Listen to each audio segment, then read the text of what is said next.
Hello and welcome to the second episode of Hobby Hall here at Mead Hall Gaming, and you're joined today with me live on my own here to do a little bit of painting. So welcome, and let's have some fun, talk some hobby, talk some painting, and have a look at what we're working on today.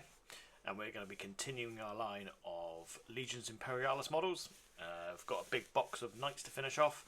Last week we started the Questoris Knight Pythurions, and I finished those up in the interim, and I've also nearly finished another unit as well, which we'll have a look at today, before moving on to the new one. So, without dragging this out any further, let's go straight on and take a look, shall we? So, I'm now going to turn away. So, what we've got here is some Questoris Knight Lancers that came in the Knight Battle Force box, which as you can kind of see, I've already got quite far ahead on.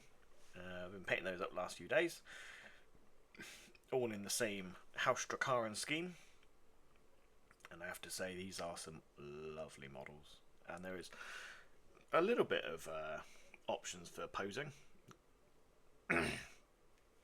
Now really all that's left to do on these is you might be able to see a little bit of sort of white, that is a bit of Corax white, that's going to be going over my blue contrast just to put those cables in. And then this guy is pretty much done, so these four will be done very quickly, which isn't a bad thing. I've still got to decide what to do on that little tabard at the base there. Haven't quite decided what I'm going to do with it, because what I have been doing is I've been starting to put on decals and stuff on various armour plates, and you can see I've got a little bit of personal heraldry on each knight as well. And I haven't quite decided what I'm going to do with the tabards yet, especially as those tabards are really quite tall and thin, so I'm not sure whether the transfers are going to fit too nicely on there, depending on which ones I go for on the shields. So I might just colour them and leave them at that, and just replicate the colour without the charge, as I believe the heraldic term is. But we'll see what we come up with. So what I'm going to do is I'm going to quickly go through and do all the cabling, get that all done, and then we might have a quick little gander at putting some colour into those tabards there, and then these guys will be done for now. They will need to go through a varnishing stage, basing, then transfers, then more varnishing. Just to finish them off, I do like to put 3 coats of varnish on to really, really seal in and protect not only the paintwork but also the basing I use. If you check out my Instagram, you'll see the full finished Questoris Knights on there with all the basing done and everything, so they're all done.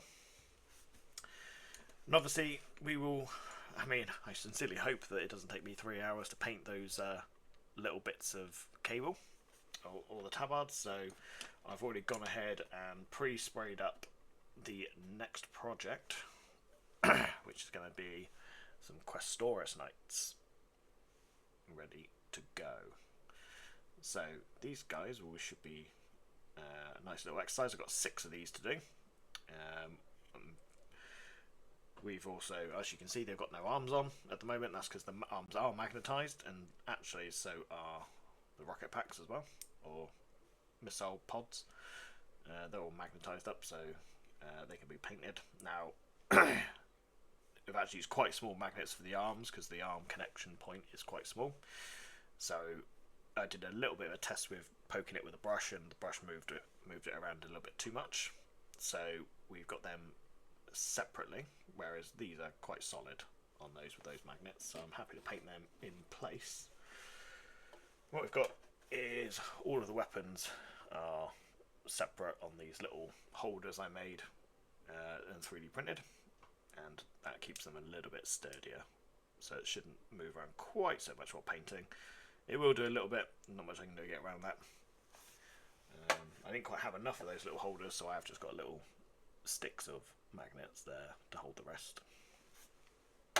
So, and there's quite a lot of extra arms for the Questoris. The Questoris kit's quite cool because you get lots of different options. So we've got 6 Reaper chainswords, I think they're called, and we've also got 6 Thunderstrike gauntlets to do in total, I think. Yep, we have. There are actually a further 6 Thunderstrike gauntlets as well, because they give you enough to do left and right arms, which obviously you can see I've got a set of 3 of each, so that I can kind of pose them in any way I kind of feel, and swap the arms around. But I decided that the full 12 was probably not necessary, so I just thought I'd do the 6, 3 of each. And then you get 1 of each type of ranged weapon. So I think you got a thermal cannon, rapid fire battle cannon, and a Gatling blaster, I want to say. And I have to say, it would have been nice if you got 3 of each, because then you could actually run from 1 box the Knight in any of the variants. But realistically, that's not going to be doable. So at some point in time, I'm definitely going to have to get at least 1 more box of Questoris in order to actually be able to field full units with the same weapon loadouts. Although in game terms, that's not a big issue, because you can actually they've got a special rule called the independent rule, which means you can order them separately even though they're inside the same formation, same detachment. So that does give a little bit of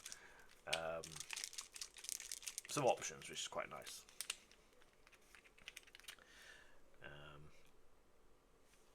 But you know, for simplicity, sometimes it probably will be better to have them in full units of the same loadout, as that is actually, generally speaking, an easier way of running the units, in my experience. But you know, it is what it is. So now that we've done all that, let's have a quick look at painting up some of these lancers. So like I said, I'm just going to fill in those cables now. So what I'm going to do, I think, is I'm going to start on this side to get that done, because there's only a tiny little bit of cable showing here, so we'll fill that in, and because we're going to use a contrast, we can then flip over and carry on the brushwork, so that we don't get that annoying tide work that can happen with contrasts. And in case you're wondering, this contrast is Celestium Blue, and it does give quite a nice little cable colour. Now if you really wanted to, you probably could go in and pick out each individual cable in a different colour, if you wanted to get a bit fancier. But to be honest, as we already know, I'm not too much of a fan of being too fancy.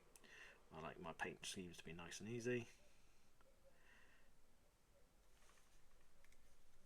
But you know, if you're more inclined to put that little bit of extra time in, you can certainly do so and probably get quite a nice effect. But I don't really feel it's necessary.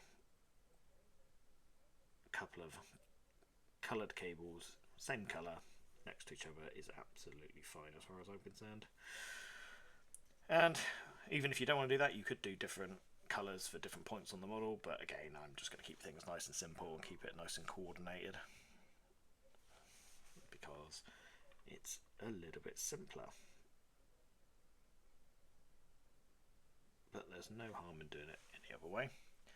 I have to admit, if I was doing a 28mm scale, I probably would do a couple of different colours, because obviously because it's a bigger model and it's going to be a little bit more apparent and visible.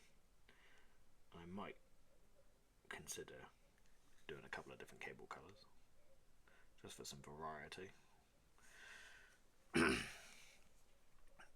you know, four of these little guys running side by side, you're not necessarily going to be too focused on what cable colours are running off the back of them, as a general rule. Whereas in a 28mm scale, I think you'd be lucky to see 3 of these on the table. Whereas in Legions, obviously you can run these in quite literally formations or phalanxes, or lances, I think is the proper term for a formation of knights. I say proper term, certainly the term that's common for this type of unit. So there you go, look, cables are in, nice and easy, not an issue. So we'll just continue with that. So we've got a couple more cables down on the legs, some right in the base of the arms there, which I only spotted when I was going through earlier. Hadn't noticed those before. And then we just got this one here and one at the back on the spear. And I'm quite happy with the way the spears have come out. Decided to put a little bit of athematic blue in the recesses there of the spear, just to make it have a little bit of an energy effect. As I believe it is, I think it is some type of shock lance, if I remember right. So it is supposed to have a little bit of power running through it, and use the same to jazz up the iron shield just a little bit, give it a little bit of colour. I know some people have been using for the 28mm scale lances. Some people have been 3D printing clear resin fillers for the empty shields, which do look phenomenal, I have to say. And you could obviously do a lot with that. I'd imagine you could probably do some stuff with some coloured resins as well. Can't think of anyone who's actually already done that yet. I'm sure someone must have done it, which might save you a little bit of time in terms of painting as well. It would be quite cool.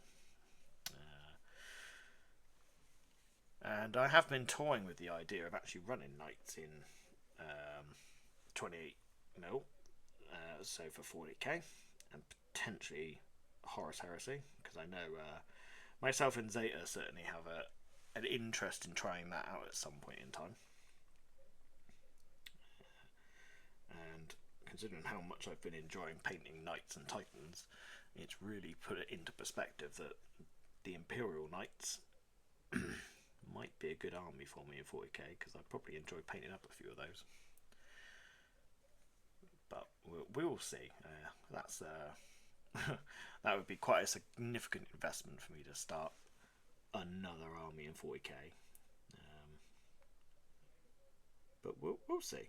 I mean, I've got ideas of sort of slowing down buying too much more in terms of Legions, as I think by sort of January time, with any luck, if my plan goes ahead, I'll have painted about 10,000 points. Well, actually it'll be closer to 12,000 points of Legions in the last 6 to 8 months. So my first sort of half a year, just over half a year of getting into Legions, will have painted a huge amount of models for Legions. But then after I think about tying it down for a little bit, I then think, oh well, I could add this, or I want to add that. So we'll see. It might be a case of just slowly building up my army for 40k and adding the odd Legions unit here and there. I don't really want to rush out and buy too many more at the moment. I definitely want to keep it expanding, but we've got quite a lot at the moment, so there's no rush to do too much more. I mean, for example, for the Knights, I mean, I've got representations for almost every Knight suit now for Legions.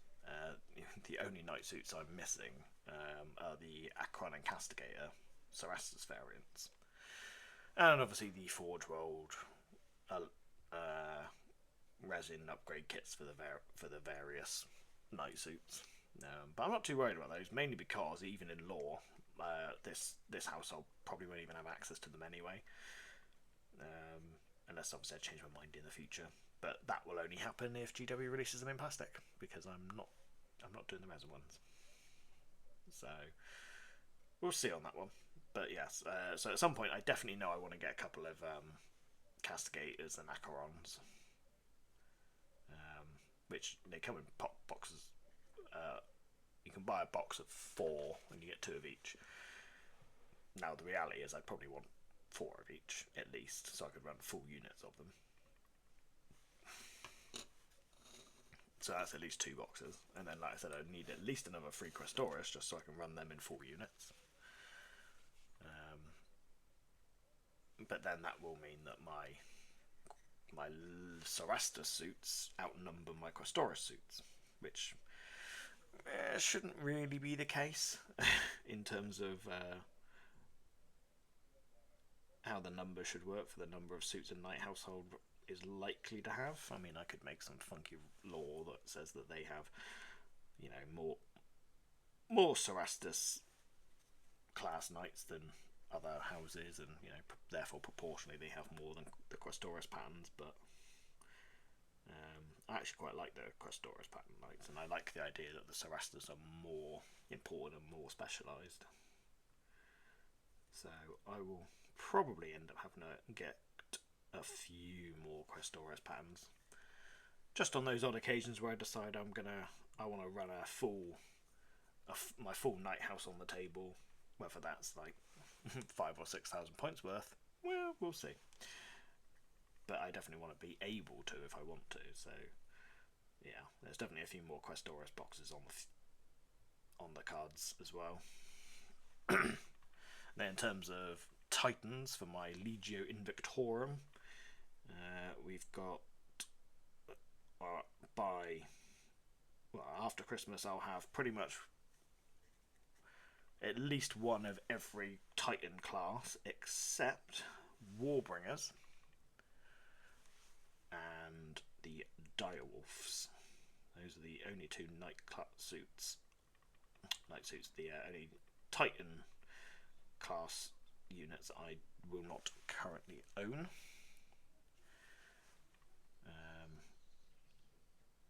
And I am looking at the idea of building up the army based on the formations that you can run,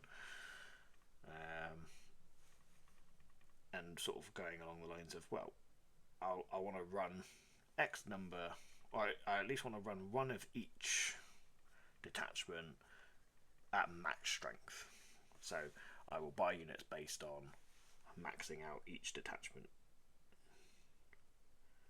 So at the moment, for the Night House, for example, if I wanted to run a Vanguard Lance,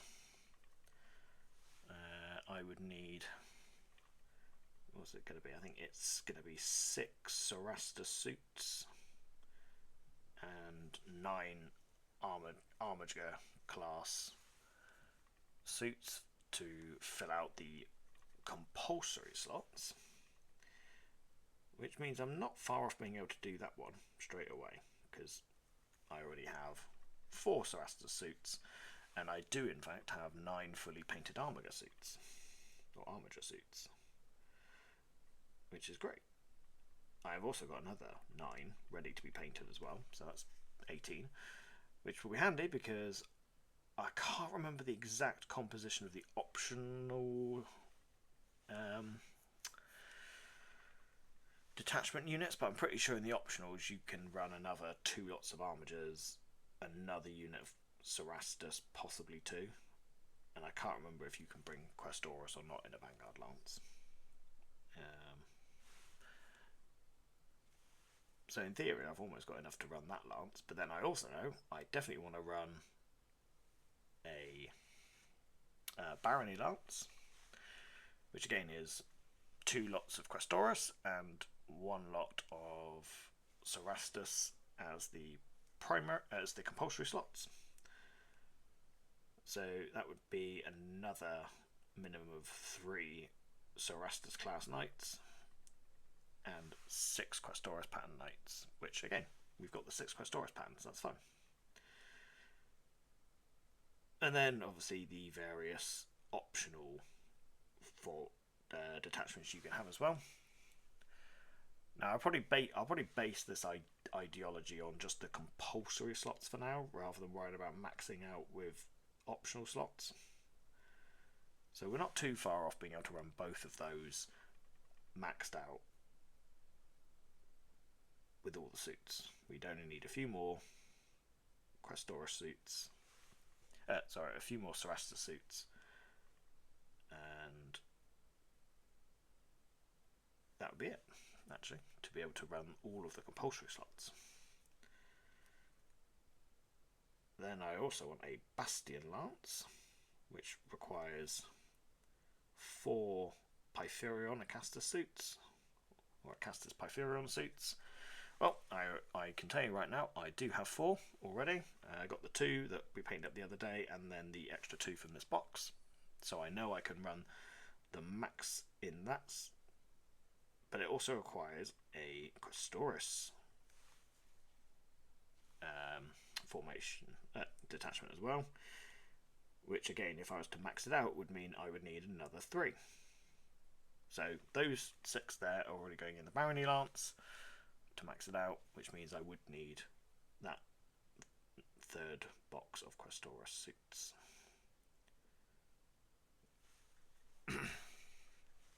But then that would give me my three fully upgraded lances, which is great.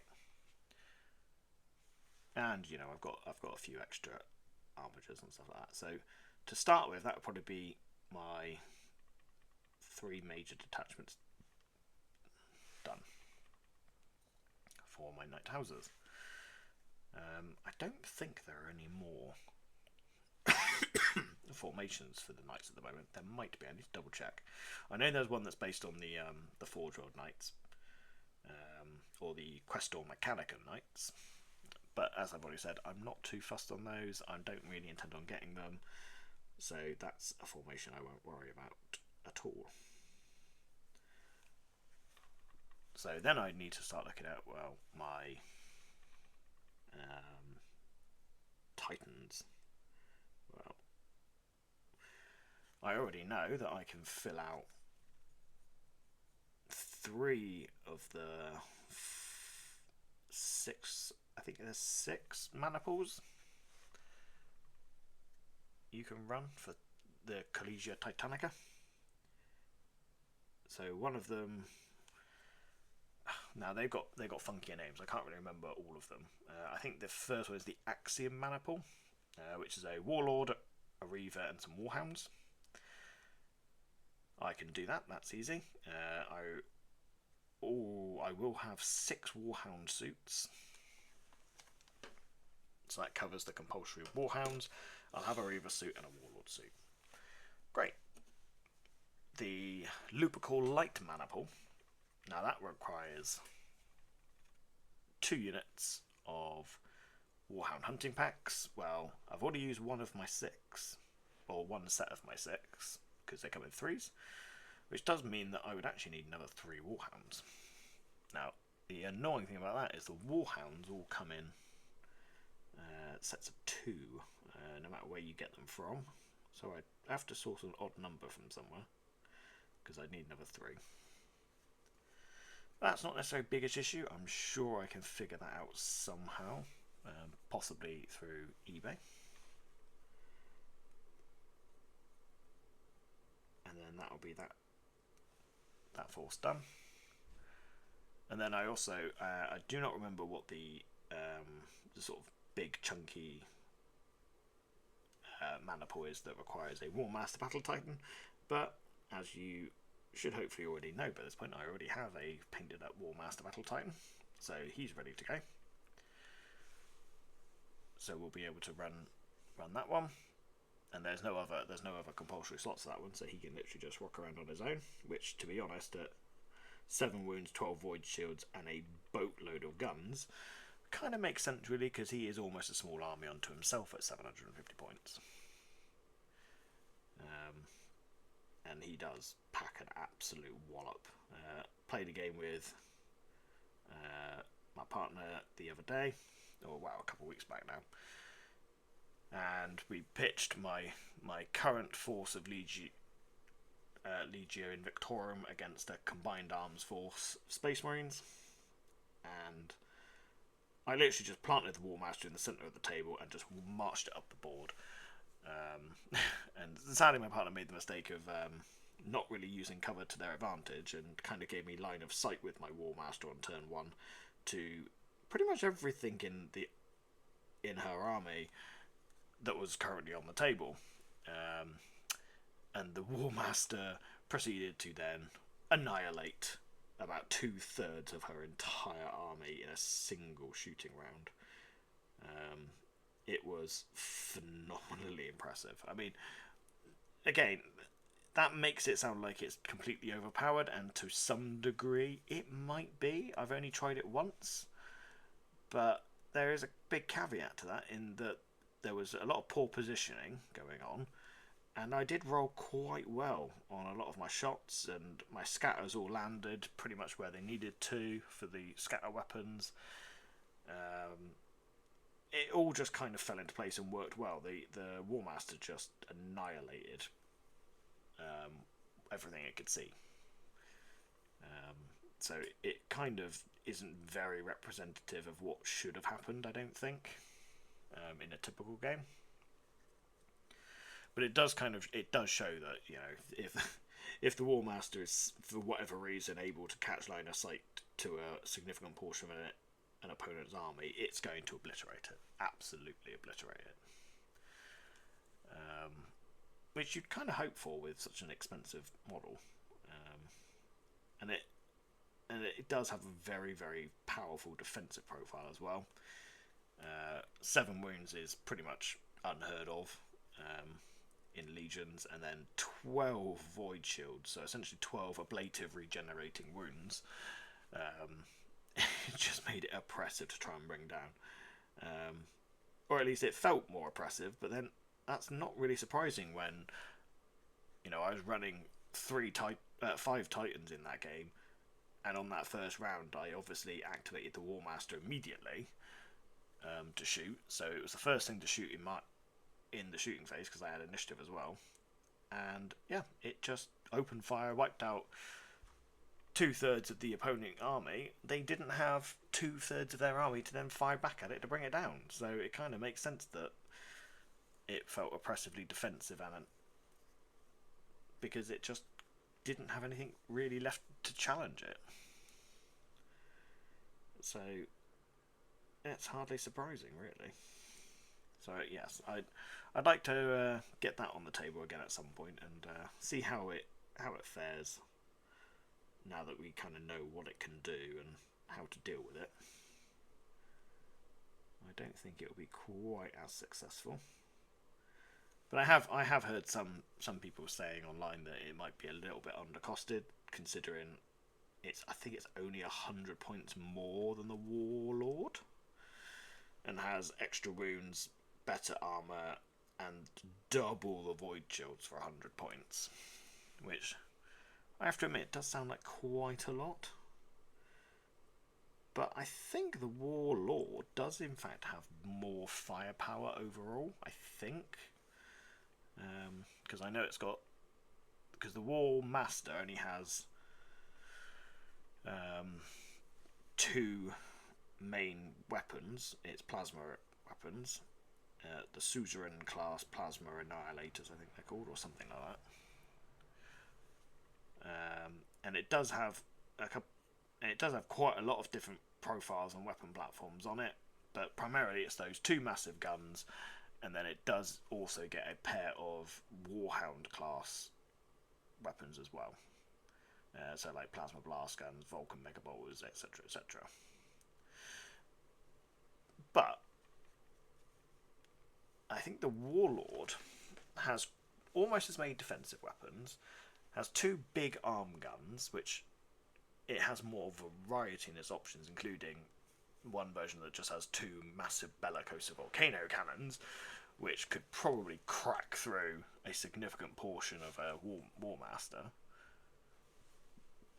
But then it also has 2 much larger caliber weapons mounted on its carapace compared to the War Master's 2 little Warhound class weapons.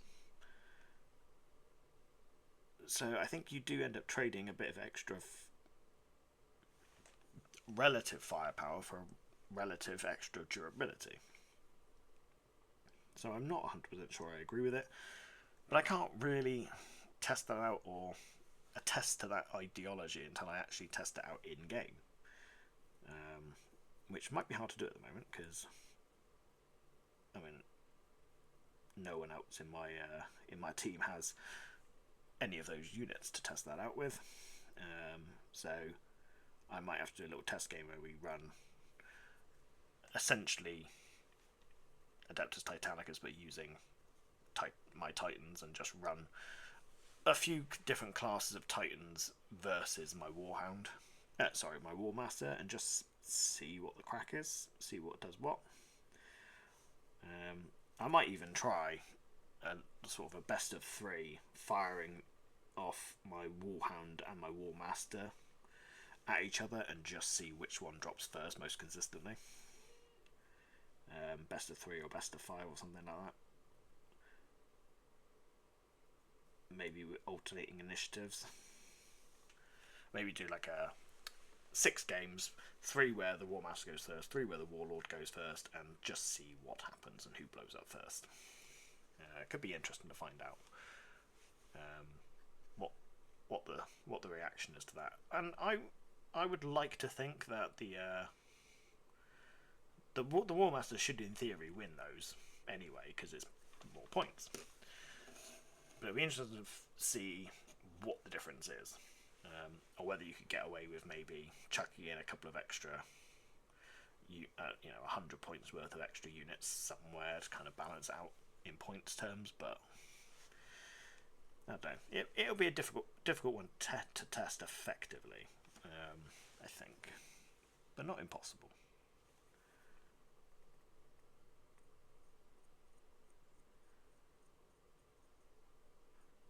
Or the alternative might be to grab some points of another army,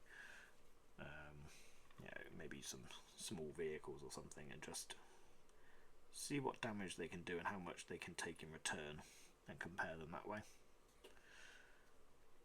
So maybe do a solo auxiliary tank formation, firing at each of them and taking fire from each of them, and just seeing what the relative power is and how balanced they feel. Or knights, I suppose. I can do knights. Knights might be a bit better, a bit more interesting, because they have the ion shields, which means they're going to be a little bit more capable of surviving the return fire.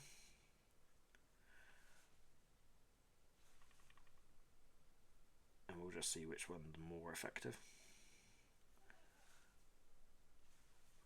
Obviously there is the question of loadouts then, and is it down to the loadouts, etc, etc. So yeah, it would just be a little bit of fun just to see what can do what. But I definitely don't think the Warmaster feels that over the top. I think I could definitely beat it. Having now run it and I know how it works, I reckon I could probably take it down. That might be a game. That might be a game at some point where I lend it out to someone else and I'll try and bring it down. Could always be an option. But my next game will certainly be testing out my new Knight household. Depends on how much I can get painted before that game, but in principle I'll have nearly 4,000 points of Knights, which, considering I only started painting these about a week ago, technically 2 weeks ago I suppose, that's gonna be quite a lot painted inside of a month basically. It just goes to show how much you can paint at Legion scale in a very short space of time. Like I said, I'm kind of hoping to get about 10,000 points done by the new year. And I only started this process midway through the year. And there's a further caveat to that I also took about 3 months off. So in reality, I've only been painting Legions for a few months. And yeah, I've nearly painted a 10,000 point army.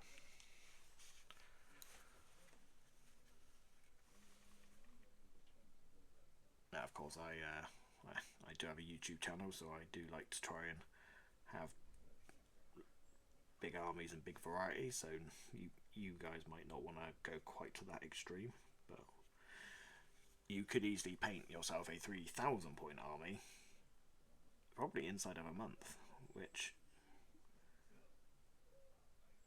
relatively is supposed to be about the same recommended game size as a 2,000 points of 40k. So let's say 3,000 points is equivalent to a 2,000 point 40k army. Well, how many of us can honestly claim we can paint a 2,000 point 40k army in a month? I would say not very many of us. Definitely some people could do it. I would possibly argue that most of those people are going to be people who don't have full-time work. If you are someone who can work full-time and paint a 2,000 point 40k army in a month, well done. Where you find the time or the capacity to do that, I have no idea. I don't think I've even painted a 2,000 point army of 40k in the last year, let alone inside a month. Because to be honest, I don't actually have many 2,000 point 40k armies. I have lots of small armies, not many 2k point armies, which I would like to remedy one day, but I just don't enjoy painting that much.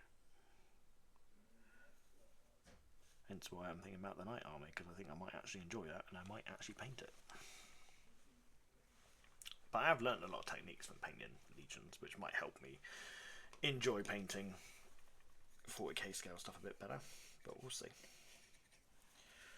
Right, there we go. That is the Knight's cabling all done. So, there we go. Questoris Knight Lancers with all of their cabling done. So it is literally just the little tabards there, and these guys will be done. So it's quite good, really. Now the real question is, do I deal with those tabards now, or do I move on to the Questoris for the time being? That is a good question. It's going to be quite small and fiddly to get into there. So, and I'm not 100% sure I've decided what I'm going to do with them yet. Because we're going to be using these little transfer sheets. And some of these, even though they are very small, just aren't going to fit on those tabards, so they're just going to be solid colours, I think, rather than having any detailed transfers or anything on them. They definitely need something, because otherwise they just look a bit bland and dull. So, could try and replicate the patterns that I've done on the tilt shields, which is okay for this one, because this one's a block colour, it's just orange. But say this one, which is the quartered scheme, see if I can show that off a bit better. It's got that quartered scheme there. That might be a little bit more difficult on that tiny little tab bar between his legs. This one's going to have quite a few decals added on as well, because this one is going to represent a baron or a baroness for my barony guard lance. So this one's going to be decked out in a few extra decals compared to the other three. The other three are going to have a mixture of stuff on various different panels, just where I decided it might look a little bit fun, and obviously something to go on their personal shield heraldry there, and then a couple of scattered bits and pieces across the panels just to make them look a bit more like individual knights. This one is going to have quite a few to really jazz it up and make it look a little bit special. Possibly put some on that bronze plate as well. That's quite a nice big flat area. Could be quite fun. But I won't do that on stream because that's going to be quite boring, I would have thought. But you'll be able to see the finished versions of these going up on Instagram. Probably, well, it won't be today because the basing process takes a while, because I use PVA, a couple of different layers of PVA as well, just to really lock everything down. So they do take at least 24 hours to really dry properly and get all their varnishing coats on to finish them up. So they won't be, their finished versions of these won't be up to date, but I might put a in progress shot up maybe. But they're looking good. So I think I'll come back to those tabards later. So we're going to pop them over to one side for now. You can go over here on my table behind me. They're looking good. That'll be, oh, I think that'll be nearly halfway through my nights.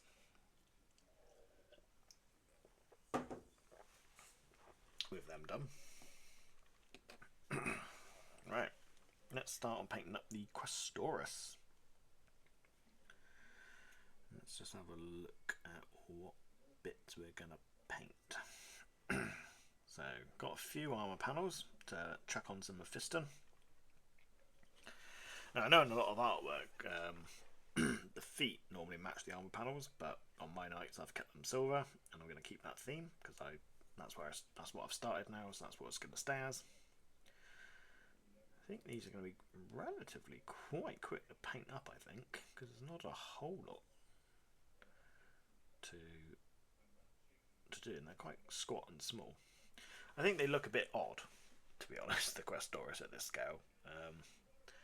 They look a bit almost Votan, like this, but I can assure you they actually do look a lot better with the guns in place. They look a lot less ridiculous.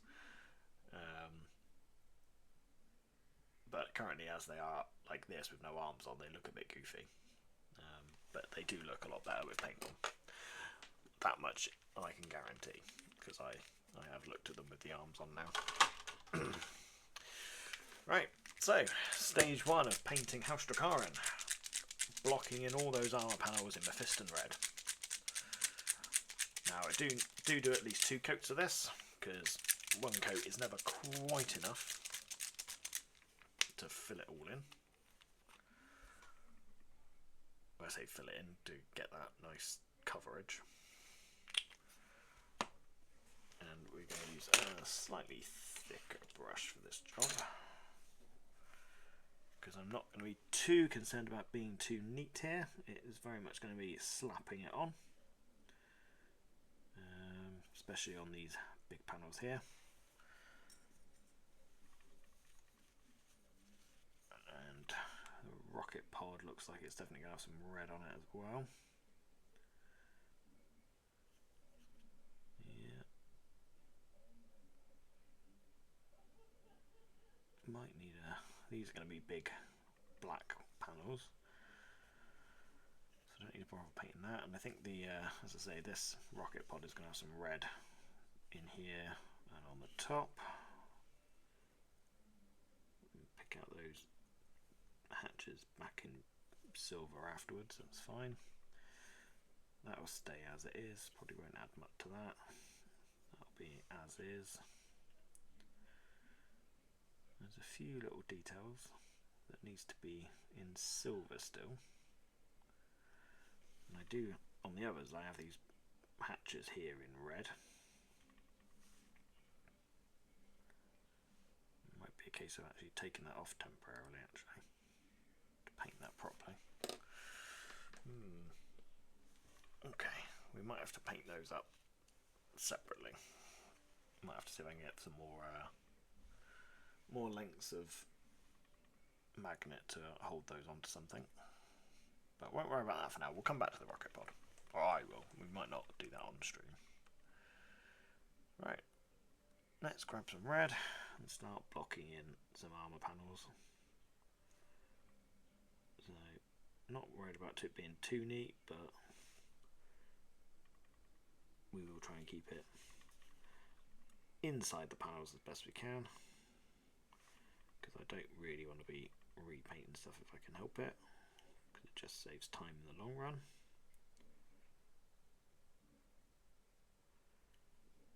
But we shouldn't have too much of an issue with these ones,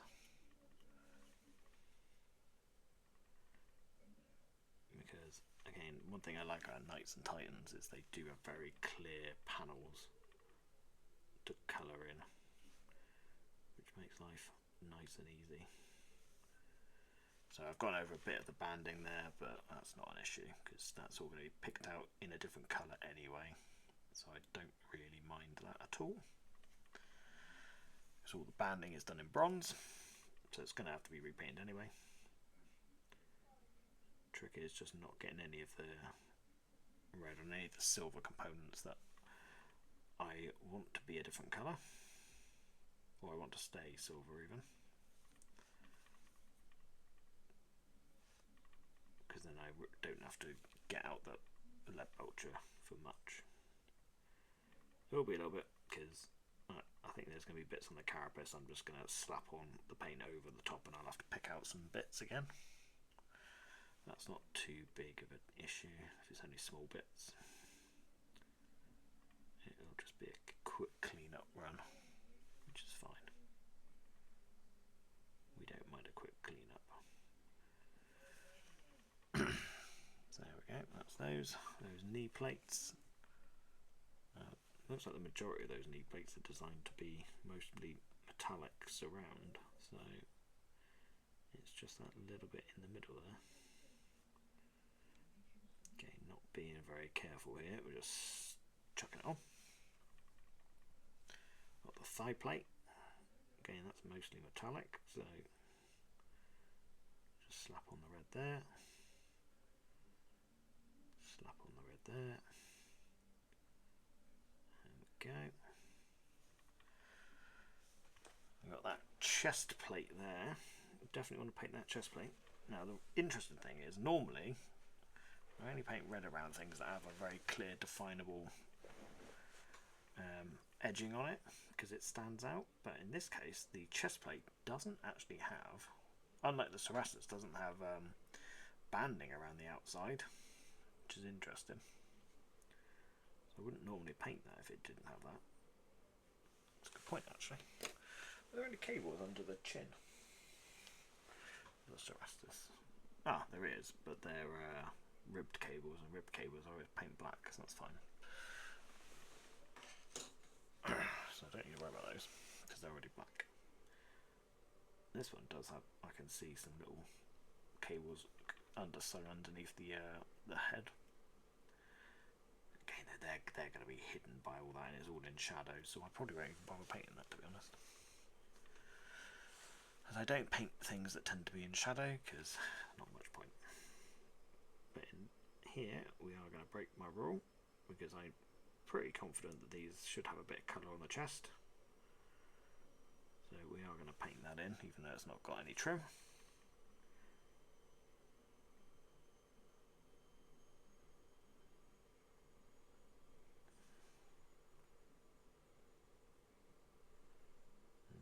Careful not to hit anything that's not going to be red, because all this area is going to stay its metallic, dark metallic colours. I'd rather not have to repaint over any of this, especially as it was all zenithal that way for a reason. Again, a lot of this is all going to be hidden by the armour panels and the weapon systems, so it's not really necessary to go overboard. There we go. That's that panel done. Now it seems to be the Knights' helmets are all in 4 parts, and I always do the lower half in black and the top half in red, so I'm just going to paint that in there.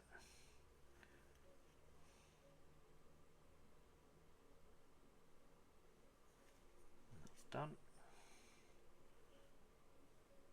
Now again, this little cowl bit here doesn't have a rim on it, but I think that is supposed to be red, so we're going to paint that in red. Or I feel like I want it in red, so it's going to be painted red.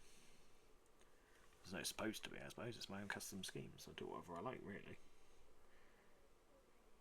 And I fancy doing that in red, so it's going to be red. Better do the front of it as well, because that will be visible. There we go. I'll paint that in there. Now I'm going to leave the tilt shield because I tend to do the tilt shields at the end because I do those with the idea that they're going to be, you know, personal heraldries. We've got a metal bar here that's moulded into the carapace. That's going to stay red. I do tend to keep this little plate around the door hatch silver, as I have done on my other knights, so that won't be painted. The door I tend to do in black, so that's not been painted, so we're literally just going to paint this area here. Try and avoid any cables. Those circles maybe, keep them silver. Smokestacks don't really matter too much because they will get painted over in bronze, but there's also got trim around it, so again, won't be painting that. Or it doesn't matter if I get it on there, because it'll be repainted. And I really want to be careful about trying to go over these vents as well. I like to keep them the colour they are. So it might be a case of using a slightly thinner brush here. I might get away with this one. We'll see. I've got reasonable control. These bits I'm going to hit with the red anyway, so I'm just going to accept that I'm going to have to repaint a bit of that. That's fine. So let's have a go and get this carapace done. So there's some kind of cable there, but I can tell you now that cable would be an absolute horrendous thing to try and pick out. So we're just going to try and avoid it.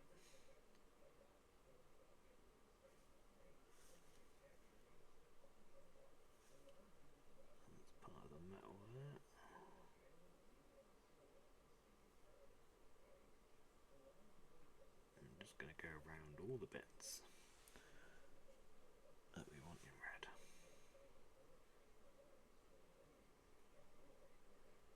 So we are going to put a second coat of red on this anyway. That's fine.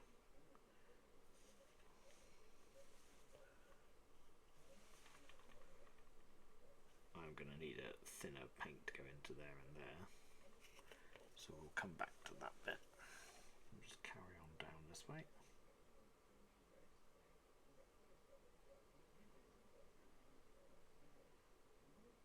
Not to get into the vents. Don't mind going into the gaps in between because that's all going to get a shade through it anyway. I'm trying to avoid that circle there. Keep that silver so I'd have to repaint it.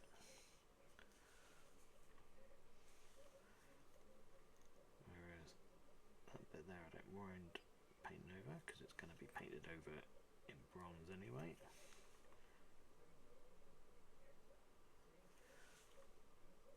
Sometimes you can get quite lucky with the way you've designed your scheme so that you don't have to worry about certain things. And it kind of just works. I got a little bit lucky with my scheme design because it kind of just lets me get away with certain things. Okay.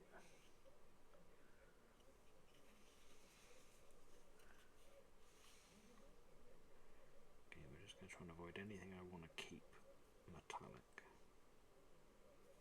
or very specifically lead belcher. So that I want to keep lead belcher, so I'm going to avoid that. Because that'll be a bit of a pain to pick out.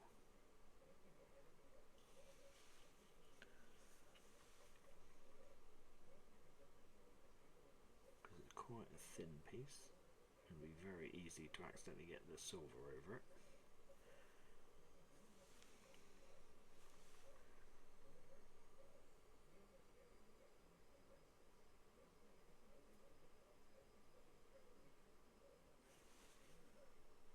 Will we get away with painting that? Or not painting over that, shall we say?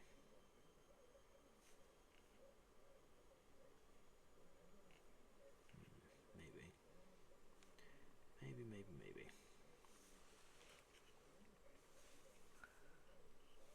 So we are getting there.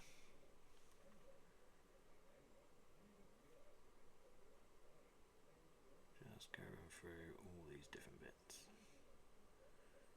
That's going to stay metallic, so that's fine. That's going to be bronze. Could I get away with not painting that? No, probably not. Let's fill that in there. We've already partially gone over it. We've got to get another brush out in a minute to go into there, go around here anyway, so we might be able to squeeze it into there without damaging the rest of the paint job. But I know I've got to probably repaint that anyway. Let's just carry on filling it all in.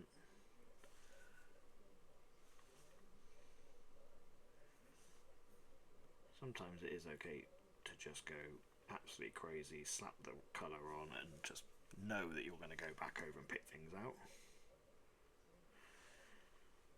But sometimes just being a little bit careful the first time round is preferable to having to go back over things anyway.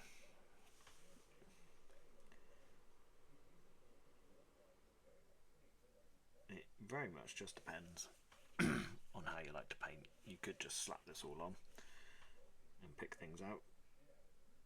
To be honest, if I was doing this with a contrast paint, that's exactly what I'd do, because trying to do this big panel like this with a contrast would be very difficult without ending up with horrible tide marks everywhere. So I won't be doing that. Oh, and I've just gone over a bit I didn't want to go over, because that'll be a nightmare to pick out in silver. So what I'm going to try and do with a slightly damp brush, I'm going to try and remove it like that, which I've done.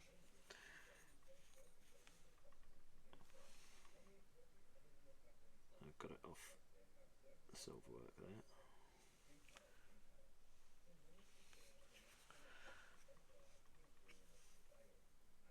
That was a bit lucky.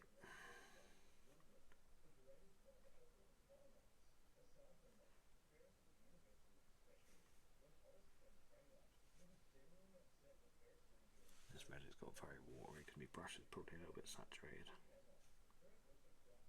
That's fine. I'm going to swap brushes now anyway. Just to get into that little area there, just to finish that off. So just trying to get into there with a slightly thinner brush. Oh, almost dropped my dropper. Thankfully it's a dropper bottle, so it wouldn't do too much problems. Go with a super fine brush, probably a little bit too fine. Let's go with this sort of one grade higher or thicker. Let's grab some red and just try and feed it into there.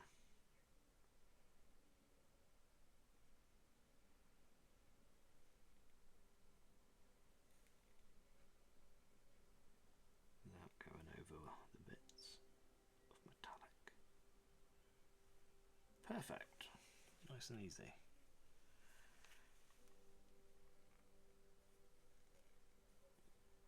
Now I am by no means a professional painter, so if I can do this, anybody can do this.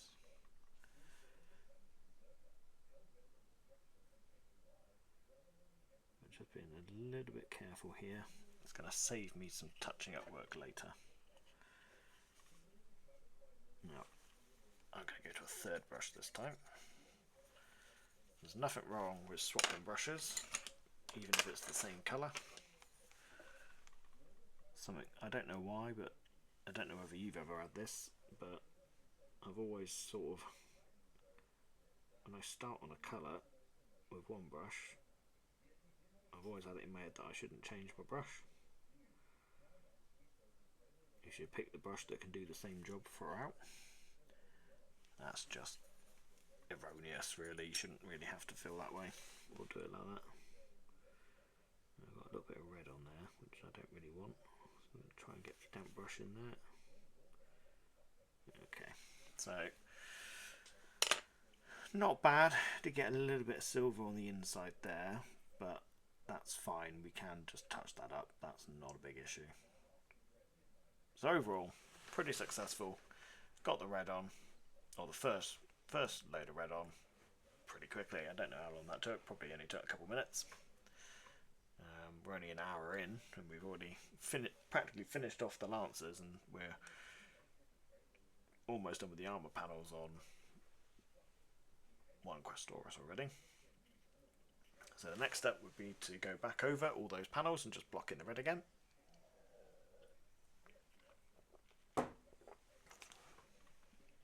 Because hopefully what you'll find is, doing it this way, you'll block all this in, get to the end. By the time we've done this, those will be dry enough for you to put a second coat on. So we're going to go back to our bigger brush and start layering on that second layer.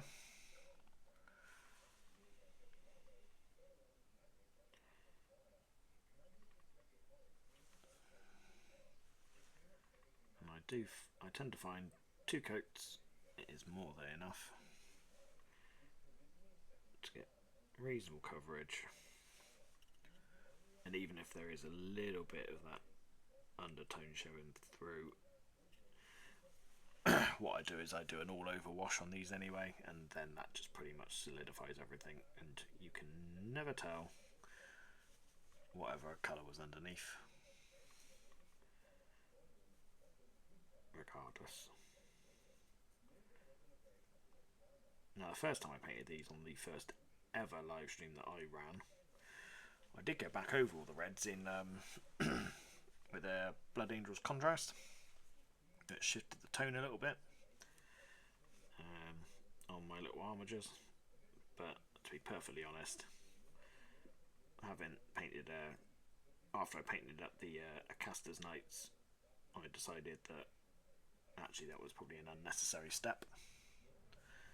So I haven't done it on those or the Lancers, and I won't be doing it on these guys either. So my first set of armatures might have a tiny hue difference in the red armour panels, but it'll be imperceptible anyway. So I'm not really worried about that, because it really didn't add much. Not when you're washing these models anyway. It was just a superfluous step. It was a tiny modification to the overall colour. And in the end I just decided that wasn't worth the extra effort. And that extra step of fine brushwork that needed to go in to get a very imperceptible change just wasn't economical for time or efficiency.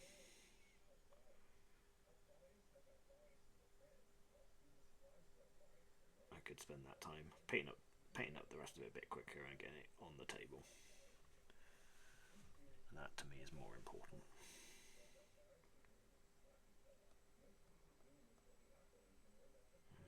Okay.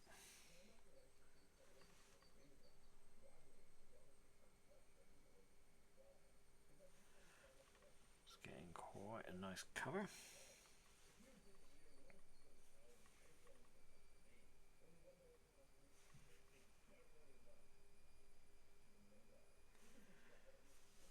Now these guys are feeling quite quick to paint, even though I've got to be a little bit more targeted when I get to the upper carapace. These are feeling very quick to paint. I mean, the Lancers weren't particularly long. The Questoris wasn't particularly long either, but it felt a little bit more time consuming because there was so many more red panels on it. Whereas the Lancer had almost half as many panels.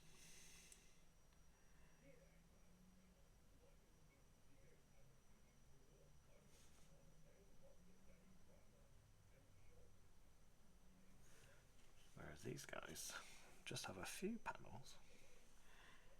And it's only really this top carapace which is of any large size really.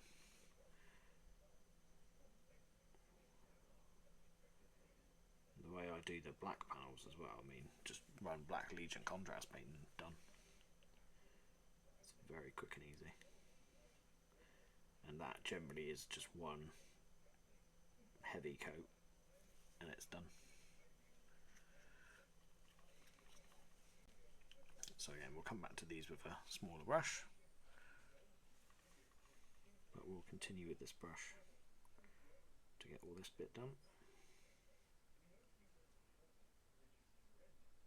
What I think I'll probably do is I'll concentrate on getting all the bodies done, and then I'll go through and do all the weapons afterwards.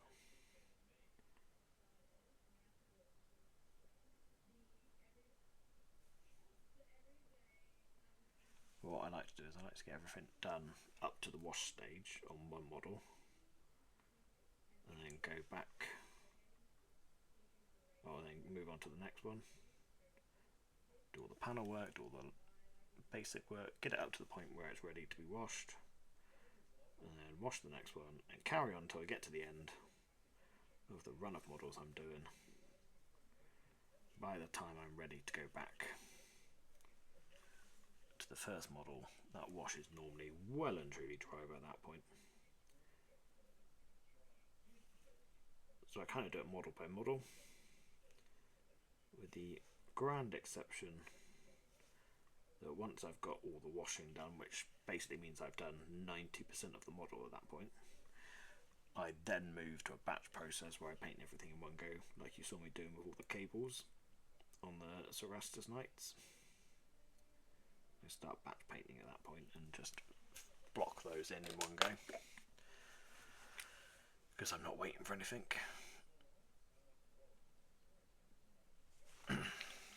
Just a tiny drop of Mephiston there on the palette because I was running out. Very much try not to put too much on the palette at once.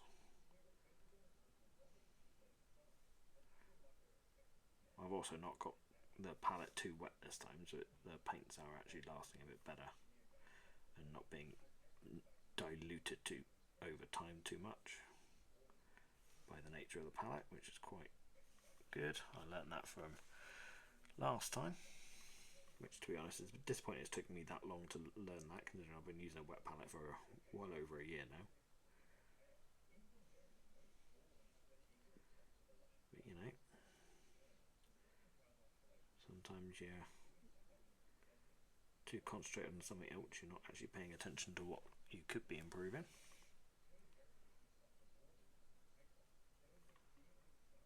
There we go. Almost done with this brush. This second coat of red as well is normally a lot easier than the first one, because everything you're just following everything you've already done rather than trying to remember where to place paint or working out where you're going to place paint. It's very much just block filling in over what you've already done. You can normally be a bit quicker as well,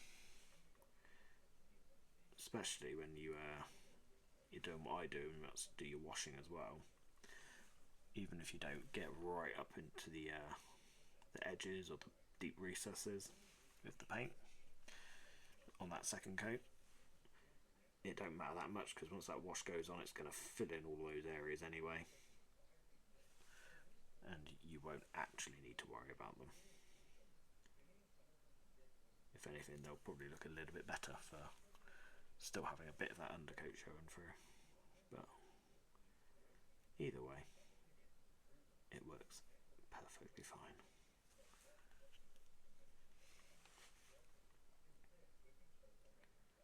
There we go. Be very interested to see how far we get in 3 hours on one of these models. We might get more than one done, or at least we might get more than one washed in 3 hours. Right, got to that stage. It's time to swap to the next brush, sort of mid brush. Just go down the sides.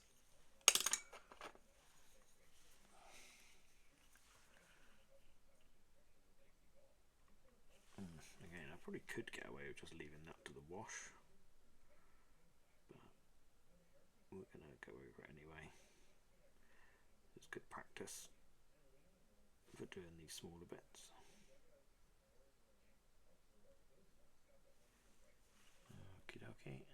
centre line.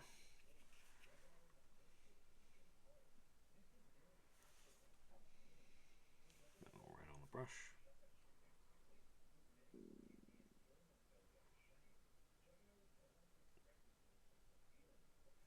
There we go, and then just inside these bits here. Which I did do with a thinner brush last time, but it looks like I've got that pretty much spot on. There we go. Done all of those little funky bits. So that's all the red done. That's it. That's literally all the red done. That was pretty fast. I mean, it only took a few minutes really to go through all of that. That bit's nice and quick. Going to grab our black Legion and block in all of our red black bits now. Bit of black Legion.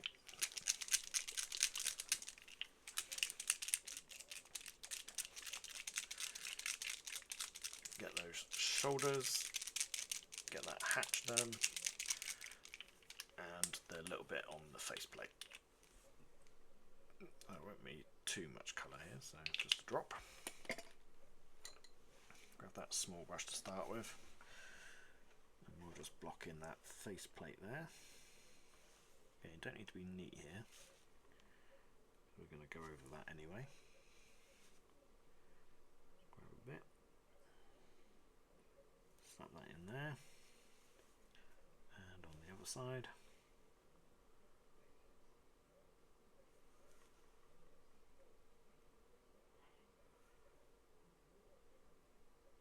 That done, and then we've got to do that top hatch. We'll stick with a small brush for now. I've just realised that you haven't done the red on the sort of crotch plate there. That's a bit of an oversight. Let's just quickly grab the red again and slap that on quickly, and hopefully by the time we've done the rest of the black we can put the second coat of the red on there. That was an oversight.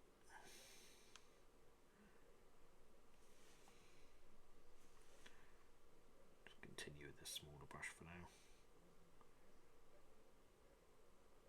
Only a small bit of red. Keep that little bit at the bottom there. We'll do that as a bronze colour, I think. There we go. Done. And then hopefully by the time we finish the black we'll be able to put the second coat on that and we'll still be at the same stage we were before. Which is good. So we're doing well. We're doing... In terms of timing, we're doing very well actually. We're storming ahead. Which is what we like.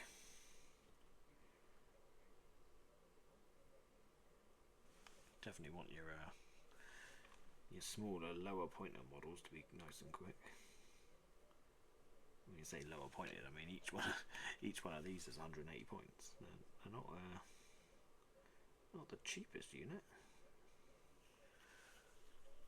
I mean, you think for 180 points, I mean that's what is that? That's almost 10 intercessors in 40k. This little guy here on his own is 180 points.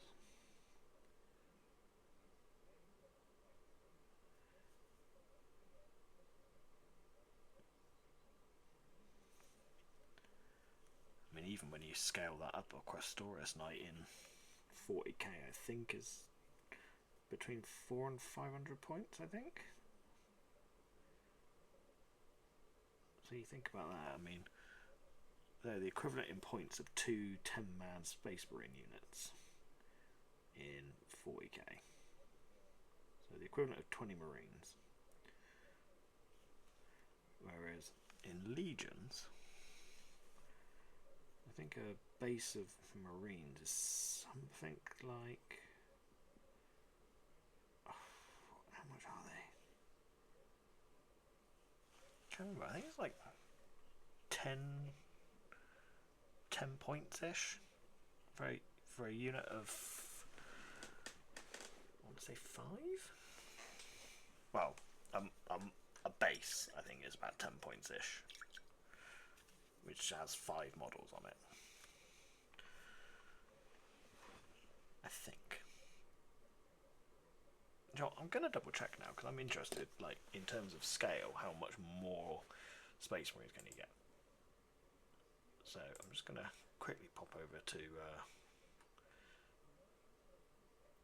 cheeky little website that has all my bits on it.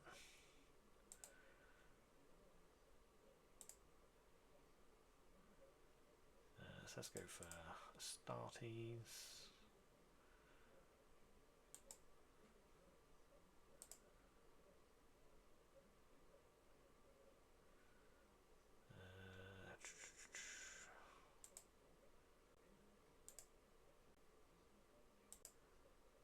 There we go. We want tactical detachment. So a unit. So a detachment of 4 bases of tactical marines is 35 points. So on each base there should be 5 models in theory. So that's 20 models. Essentially 20 marines for 35 points. So what's that going to be? So you can get, so 2 lots would be 70. Yeah, and then double that again for 140 points. So that would be 12 bases already. Am I right? Oh wait, am I getting myself confused now? No, it would be 16 bases, wouldn't it? Because double is 70 points, which is 8 bases. Then double again to get up to 140 points. That's 16 bases plus another 4, basically. So 20 bases of Space Marines, and you'd still have less points than a single Questoris. So a single Questoris is the equivalent of 20 times 5 Space Marines.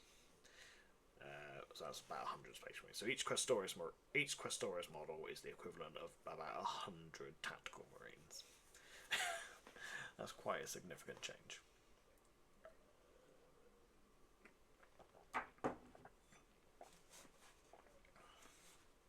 That's quite a lot, considering in 40k they're equivalent of 20. So it's 5 times the scale difference. It's quite interesting. It's 5 times more impressive. That's quite interesting, really. Right, back to it. So all the armor powers are not done because we've still got to do these big panels. So I'm going to grab my bigger brush for this one. And I've got no little bits to worry about here, so we're just going to slap that straight on. Big old Black Legion paint. It's not a wash, but feels like a wash sometimes. Probably could use that as a wash, but I don't think it would work very well. Unless you're pin washing, I suppose. But oh, pin washing is a dirty word to me. I would never dream of doing a pin wash. That sounds like an absolute nightmare.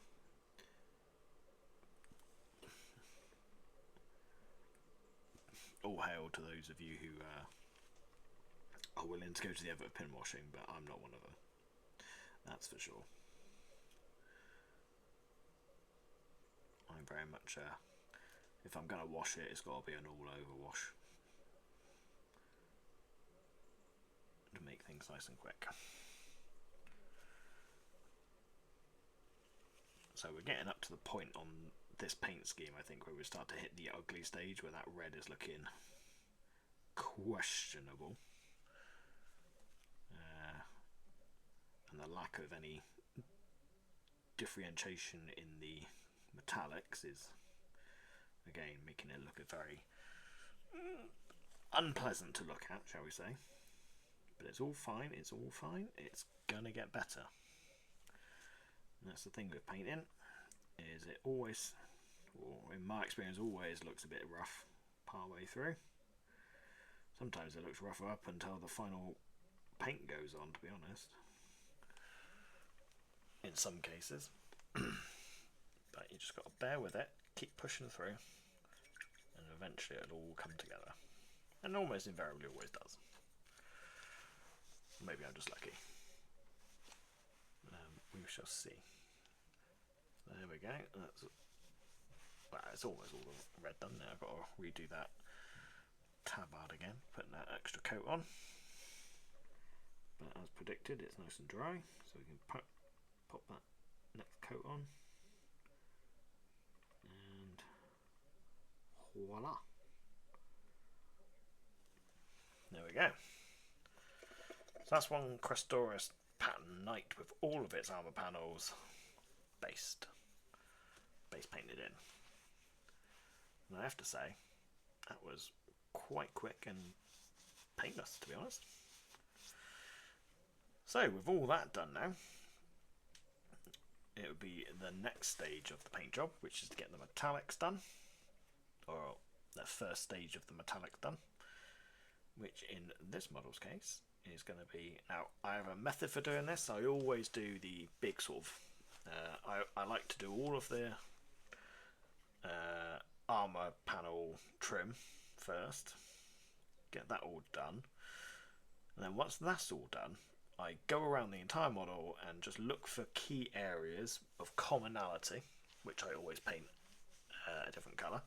So I always paint pistons, for example, in the bronze. The power plants on the knights I always paint differently,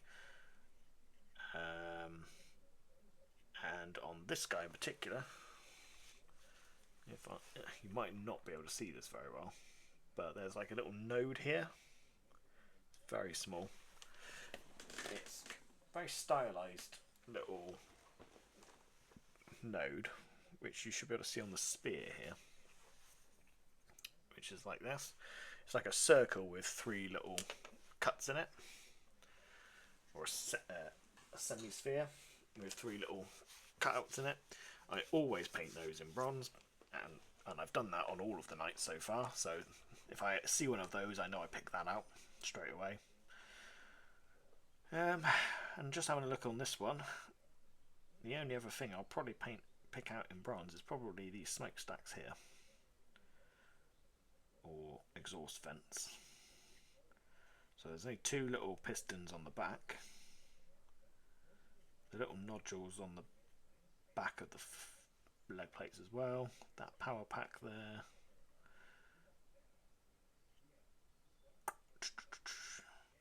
and to be honest, there's not much piston showing on those leg joints, so I probably won't bother doing anything there. Might just try and squeeze a little bit in. And yeah, I actually think that is probably going to be it. Now there is a couple of cables coming out the side of his helmet here. I think they're slightly different helmets on each of them. They've all got cables running out the mouths, so those will be cables. Some cables between the legs and on the backs. Yeah, this guy's going to be pretty swift to paint up. Not gonna lie, it's going to be pretty quick. That stubber's going to stay silver. There's no extra colour going on that. This is going to be nice and swift. That does mean when I get around to doing all the arms and the guns and stuff, it will be quite quick. Let's have a quick look. Yeah, a little bit of colour on the chainswords, a little bit of colour on that shield plate, but other than that, it's going to be pretty quick. These Thunderstrike gauntlets are mostly going to be, oh yeah, a bit of red on the armour panels on the back of the arms, on the fist, but other than that, it's going to be pretty quick. Ooh, these are going to be fun little additions. I like models that are nice and quick to paint. Right, let's get my favourite metallic out, my Rune Lord Brass. Oh, let's put my Black Legion away first. Try not to keep all the paints out.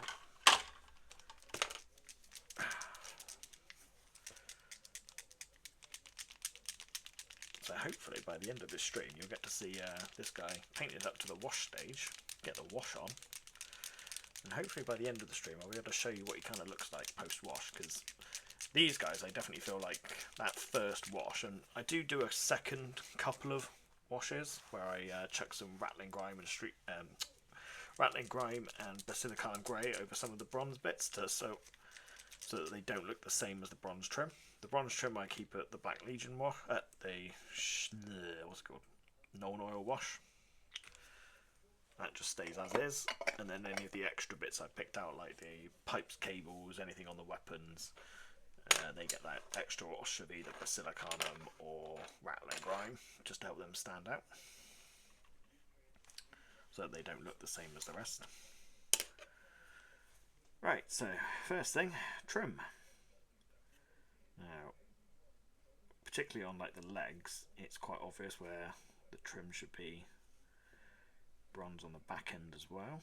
I don't tend to bother with going underneath because that's in shadow. So I like to get this bit done first so that I don't forget about it, because I quite often forget about it.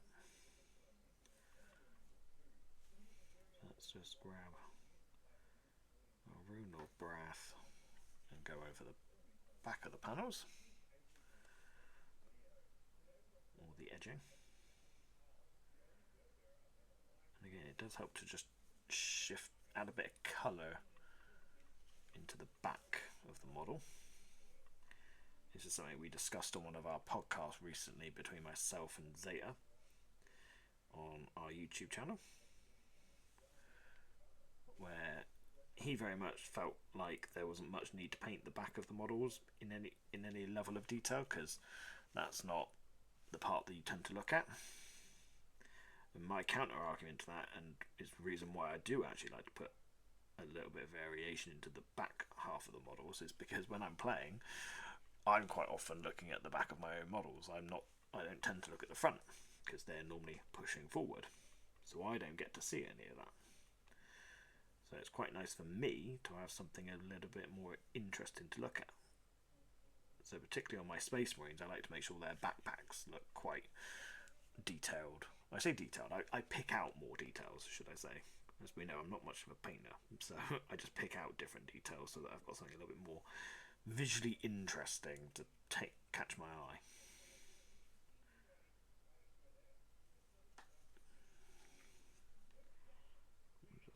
Just scrape along the top there. There we go. So that's the back there done. Again, I could paint all of this under here on the panels, but that's not been hit by the zenithals, so it's going to be in shadow, so I don't really feel the need to paint that.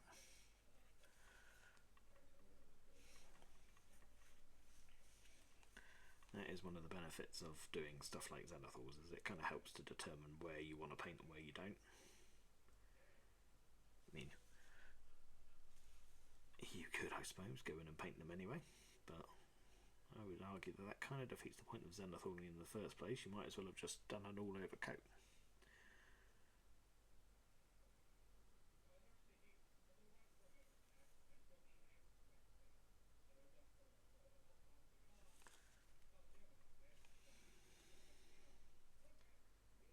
So let's get these. Let's get all the trim done. This is where we get a little bit more. Well, a lot more careful with the paint.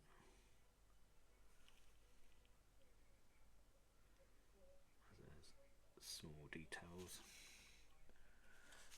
but normally if you're just a little bit careful, you can use the fact that the inside of the plate is recessed into the model. You should be okay. Just sort of skim your brush over and catch the bits you want to catch without going over all that work you put into those panels. But you can tidy up if you need to, obviously. I'm very much, I don't like to repaint things I've already painted over, so if I can avoid painting over it, I will. I don't know what it is about repeating steps I've already done. I'm just not a fan of it.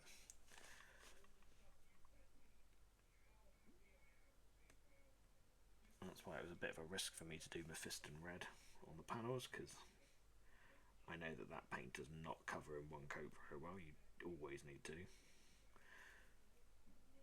And it's unusual for me to not utilise contrast as well. But I didn't feel like contrast were going to work on these much bigger, flatter panels. Which you can get away with. I've definitely done it before. But it doesn't always work very well. And sometimes you've got to know when to... Or you need to know what battles to pick and what ones not. And I was determined that I wanted red in the colour scheme. Because red, well, my two favourite colours really are whites and reds. Or white and reds. Because, you know...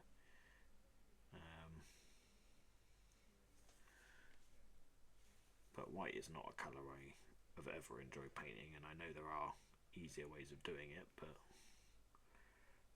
I just think it's not a paint I would opt to paint an army with. You know, the odd pano and stuff like that is alright, but why make life hard for yourself? So red was definitely the colour to go for.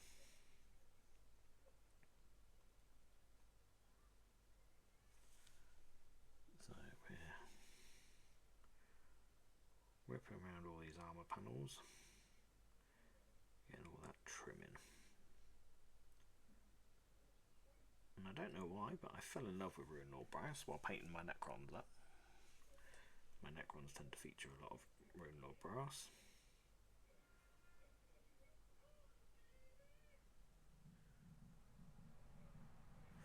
It's an army I'd like to finish painting up really, because I've got quite a lot of Necrons, and they would be a great army for playing Horde mode in 40k. Problem is I do have quite a lot of the older models painted, but a lot of the newer ones I don't.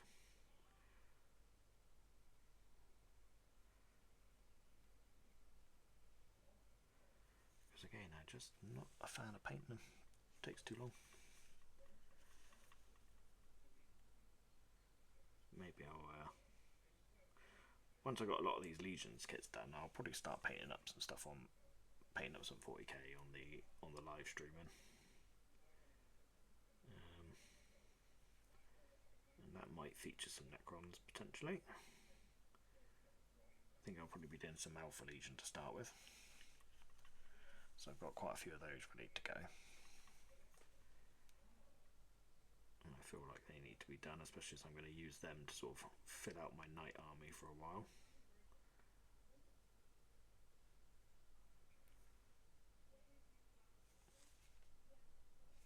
Or my perceived Knight army I'm thinking of potentially getting into before I commit to actually buying a Knight, because they are quite expensive in one hit, although you do get quite a lot of points for your money, I have to say. You get quite a lot of plastic and quite a lot of options, because that Questoris kit does give you a lot of options.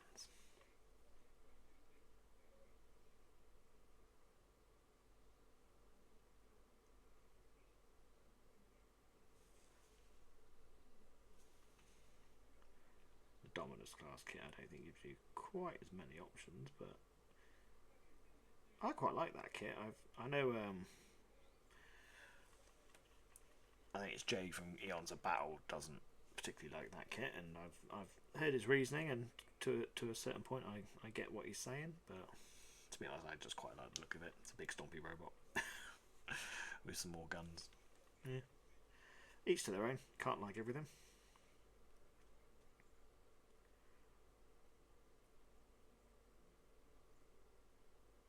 I definitely agree with him that the Sarastas kit is a beautiful kit. Seeing him painting that up was, oh, it was lovely.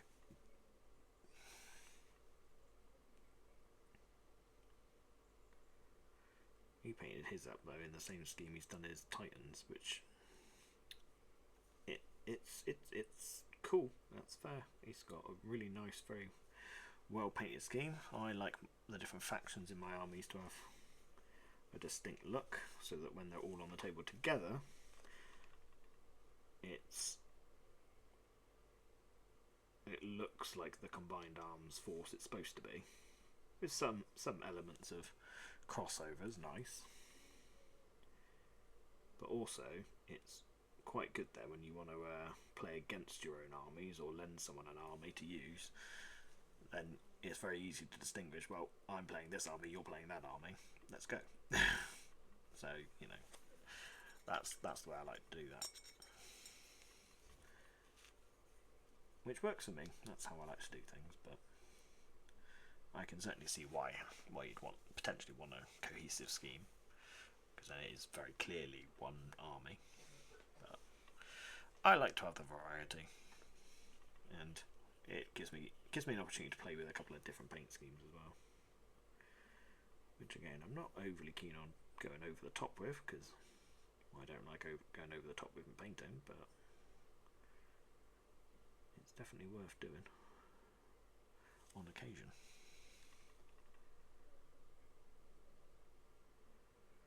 We've got this big plate at the front, which is going to be part of the bronze armour.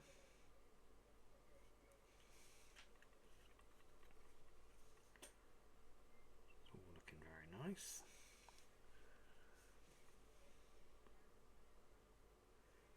Be careful around that bit, that's part of some kind of handrail.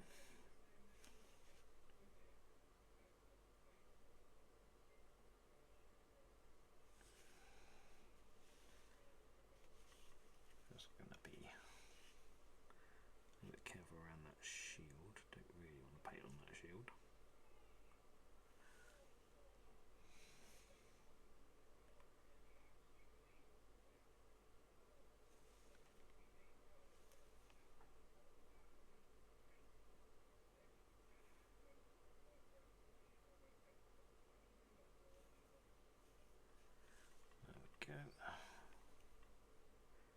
I like to use my tilt shields on my knights as a way to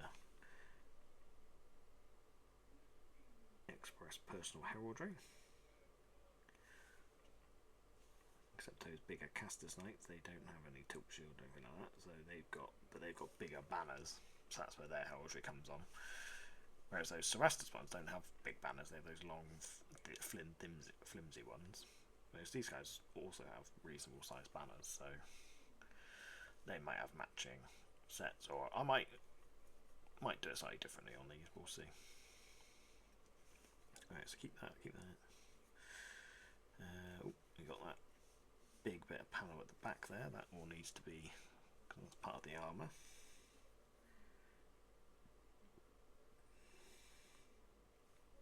That's all going to be bronzed in.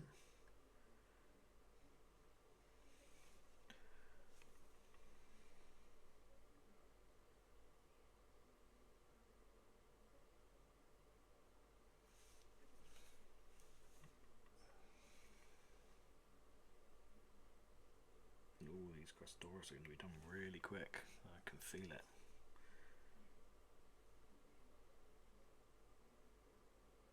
I'll be able to blast through these.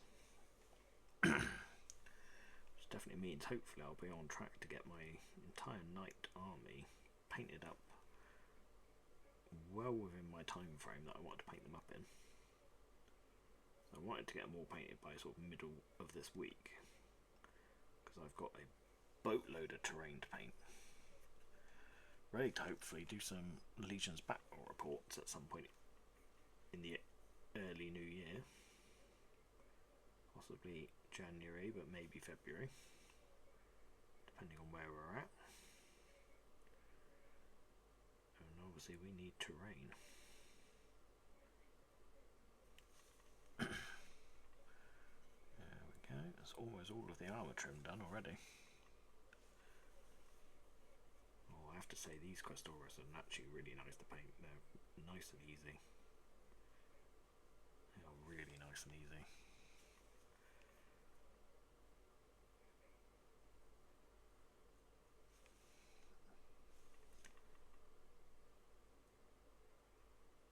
bunch of auxilia coming up soon as well. It's going to be interesting to paint them again, considering how easy these are. I mean, in fairness, actually, my auxilia vehicles are an absolute doddle to paint. They really are. They're almost as easy as these. Actually, they probably are easier, to be fair. It's the auxiliary infantry, which is quite a bit more labour intensive. The problem is I like having a lot of infantry, so kind of just got to grit and bear that one. But again, they're not too bad. They're not overly slow, I suppose, but they do take quite a bit of time to do. In comparison. And again, not very points efficient per base either. You think I can probably get... Well, I could easily get another 20 plus bases for every one of these. I think on average each infantry box has... what's it got? It's 8 basics, 8 of the specialists plus the 4 Ogrim bases. So that is, what's that? 8, 16, 8, 12, 16, 20. It's about 20. Yeah, it's about 20 bases of infantry in a box. Whereas each of these boxes has 3 of these guys in. So it's quite a difference.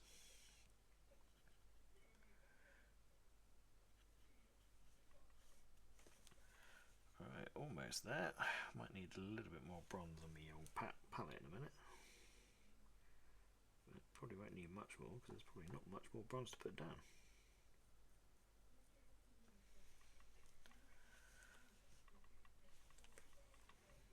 Now, I know I haven't done any of the weapons yet, but I mean, if I can get even a couple of these done in the time that we're on stream, that's going to just show how quick these are going to get done. Once I've done these, I've only got the 2 extra Pytherions and another 9 armigers to do. The armigers didn't take long at all.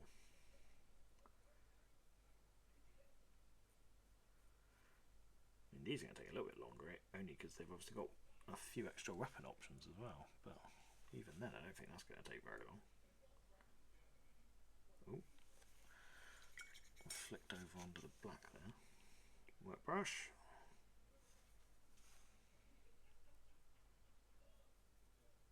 And gone. Cleaned up nice and easy. Now that's a trick I picked up from Peachy, from Peachy's Tips on YouTube, and obviously famously a former GW presenter, GW Warhammer presenter from their YouTube primarily. I think he was on Warhammer Plus for a little bit as well when that came out, or Warhammer TV. I don't know if he's still featured any of the videos on Warhammer TV or whether they've taken him off them. Be a shame if they have, because he was very good.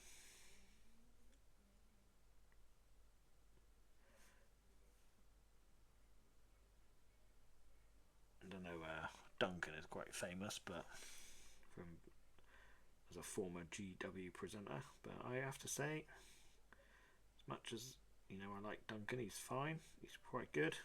He leans a bit too much on the professional side of painting to me. I like the more fun side, and that's where Peachy is my preferred of the two.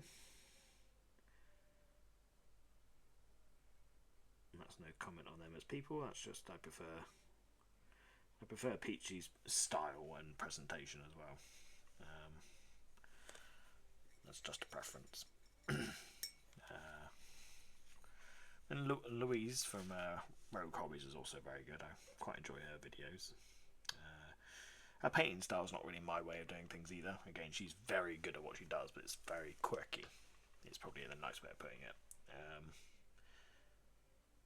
Yeah, she's got an interesting way of doing things. Bit more cartoonish, I think, potentially. And she probably does other stuff as well, but a lot of stuff I've seen is quite cartoonish, which is not my style, but that's fair enough.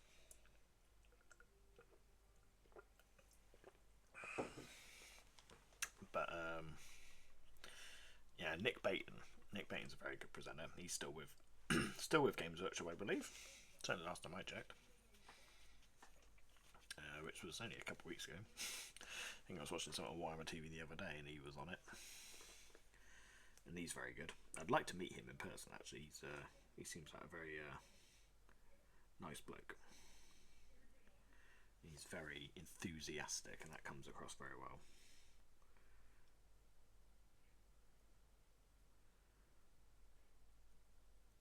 And I've seen some of his painting on Instagram, and a little bit during the COVID times when they used to do the Hangout and Hobby. He was one of the presenters on that, and I have to say his painting is, again, very, very good. Beyond my skill level for certain.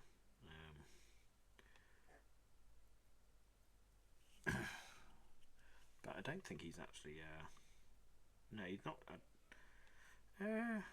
Actually, I think he was one of the painting presenters on YouTube at one point, but he seems to be more of the gaming side of Warhammer Plus now, or Warhammer TV.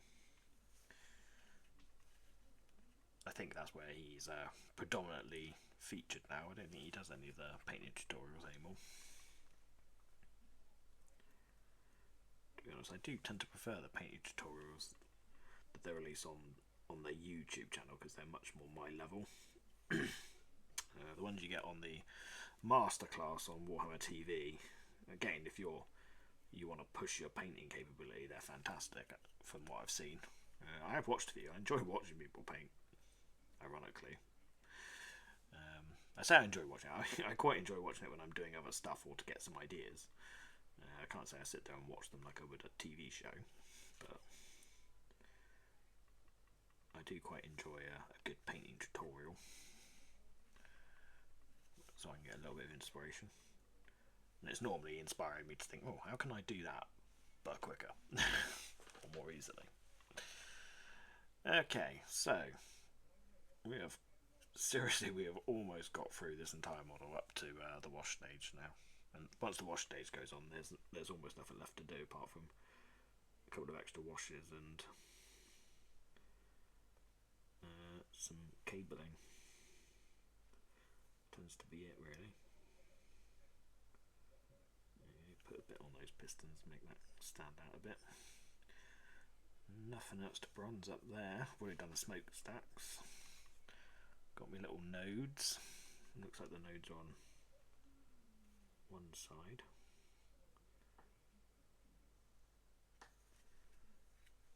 There's another little circular bit on the opposite side, but it's not got the indentations on, so not going to bother. There we go, put the bronze on that bit. Got the one visible piston. Well, we can kind of see that little piston there, so we'll paint that as well.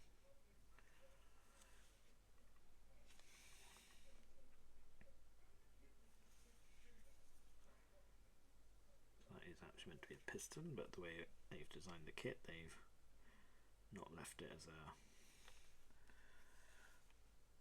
an actual piston. It's a bit more of a flatter piece, because then it makes a sturdier little model. Can't actually see it on the inside there. Try and get in there and paint that. There we go.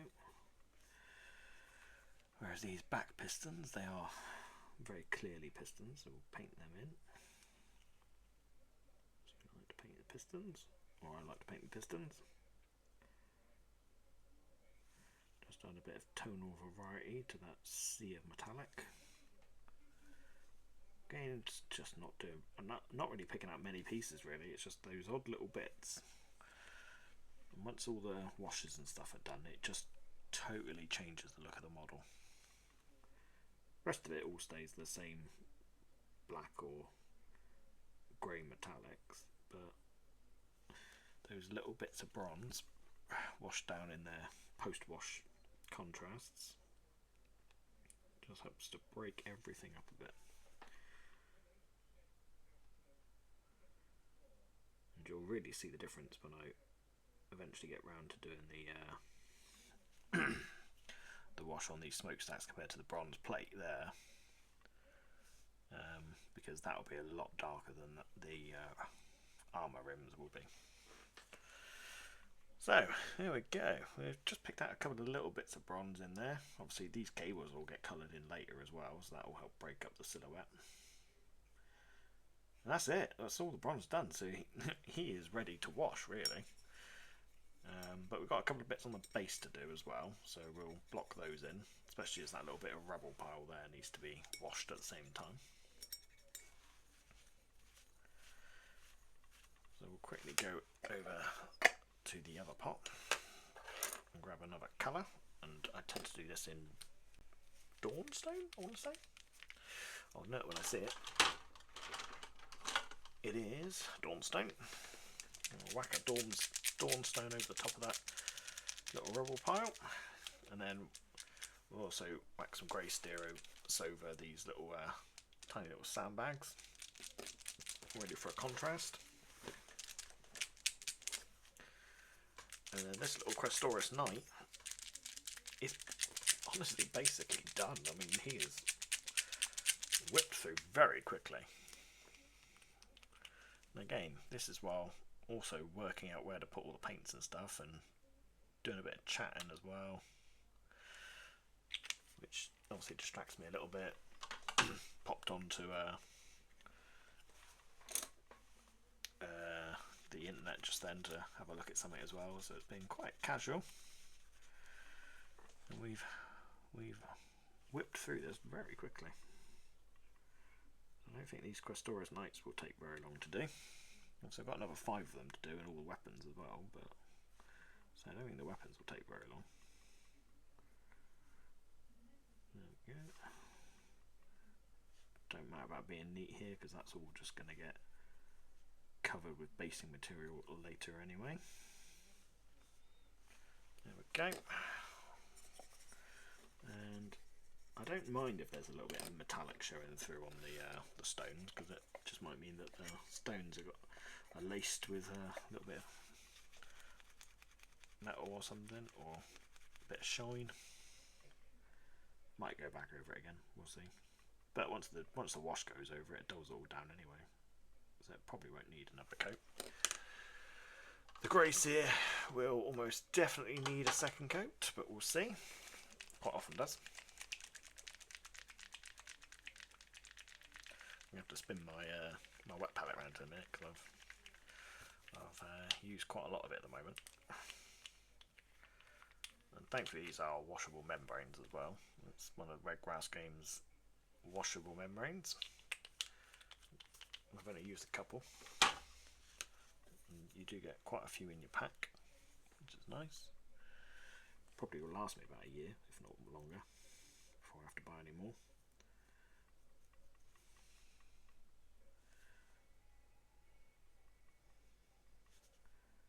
Yeah, probably need a second coat over that, but that's not an issue.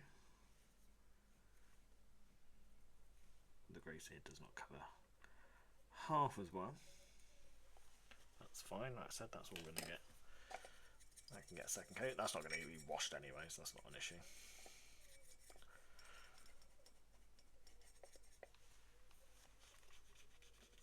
I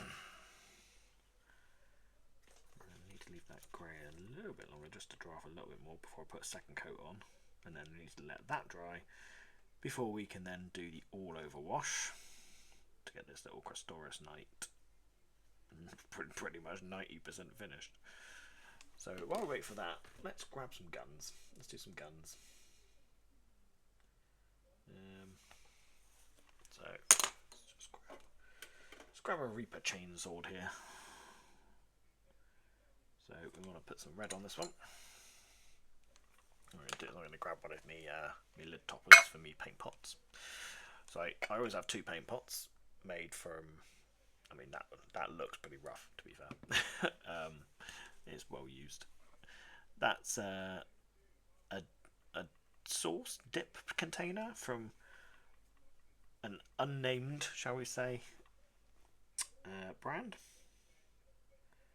I won't name the brand. And just obviously cleaned out and used as a paint pot. And I have two of those, one for metallics and one for non-metallics. So I don't have to worry about swapping water partway through a job.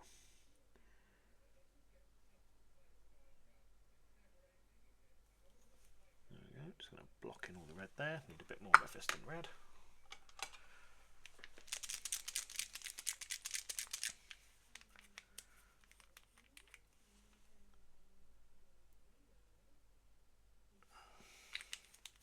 Probably a bit too much Mephiston red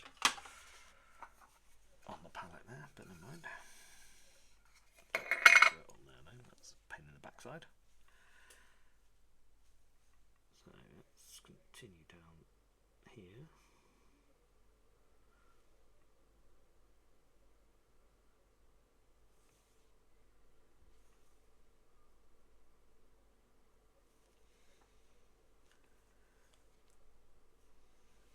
There's a tiny bit of bronze to go on this by the looks of it as well.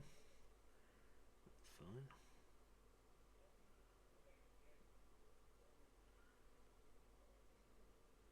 A little nodule on these chain swords. I'm interested to see whether that's meant to be some kind of lens effect or something. I wonder what that's all about. There you go, that's the red on a chainsword. You can see my little might be able to see it. It's a little nodule there, which is what I normally paint in bronze. There's one there. And there's also one on the other side as well. There's a few cables on these as well. Be interested to see what I pick out in bronze on that one. So there's a chainsword. Let's have a gun. Let's grab this one. This one looks fun.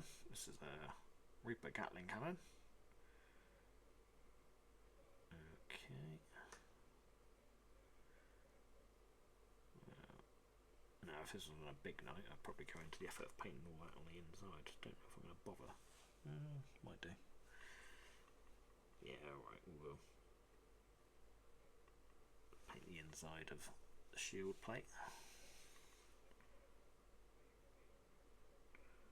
Don't mind about tagging the outside rim, because we'll probably paint that in bronze.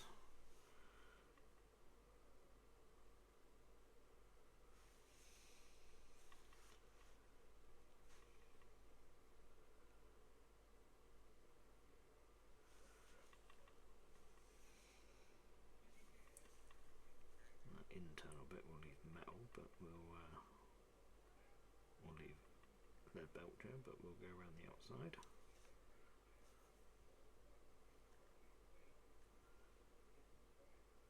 Good point, actually. I did say there might be a bit I need to touch up on silver, actually, isn't there? Before we wash.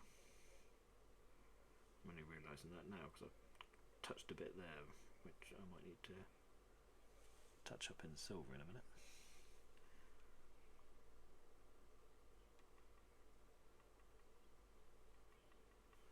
There we go. And then, yeah, we're not going to paint the body in any red because that'll be just a pain. So I don't want to, quite frankly. And let's grab a power fist or a thunderstrike gauntlet to go with this body. Doesn't really matter which one, to be honest. We've got a couple of bits of red to put in here on this gauntlet. In game, I like these gauntlets because these gauntlets have the wrecker trait, which means you can bring down buildings with them. Now that's quite cool. Being able to bring down some buildings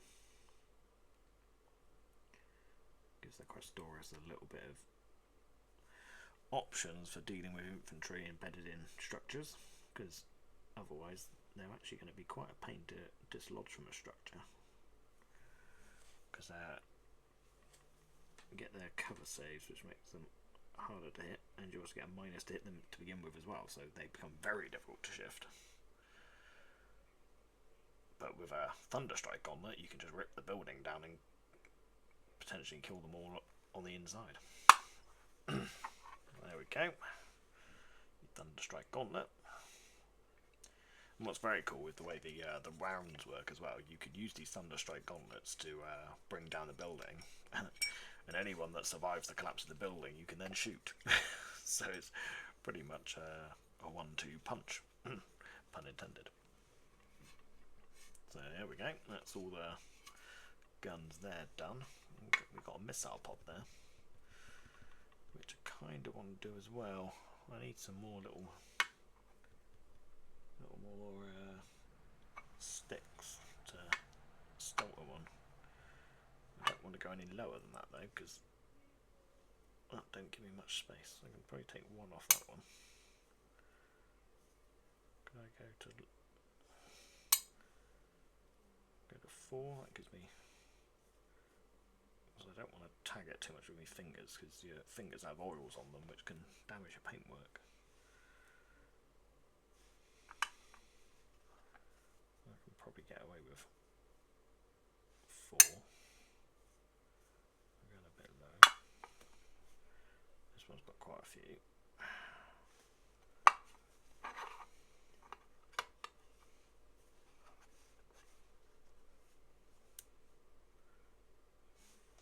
Hopefully I'll be able to make enough. This one needs some touching up with metals because I'm about to go over a load of it. I know I am.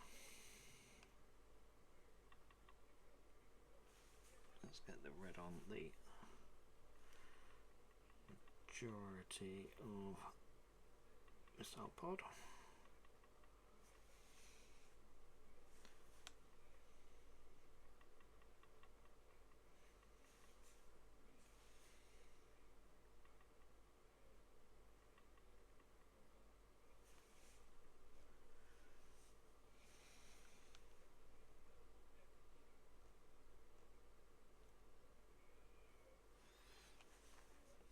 Okay. That's the underside. Top side's got a couple of hatches on it, but it's going to be a bit of a pain to just paint round, so in this case I am just going to slap it on.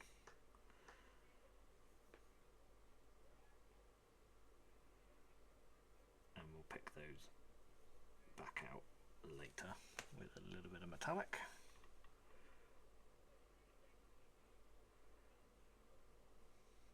That will be easier this time, trying to go around it.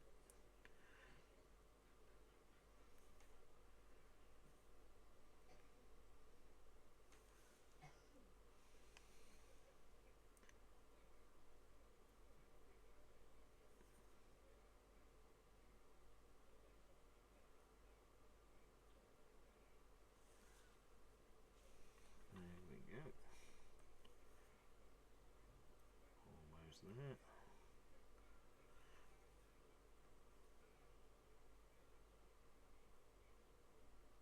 There we go. That's the first coat of red. On the weapon options, the Questoris Knights. Now let's just quickly go and grab a little bit of lead belcher just to touch up that bit on the knight, which was only a tiny little bit. Then we'll go back to the weapons and just block in those reds again. By the time we've done that, we should be able to then paint the Questoris up. Wash the Questoris body. And then what we'll do is we'll pop back over to the weapons and put the bronzes on. And once the bronzes are on, they'll be ready to wash.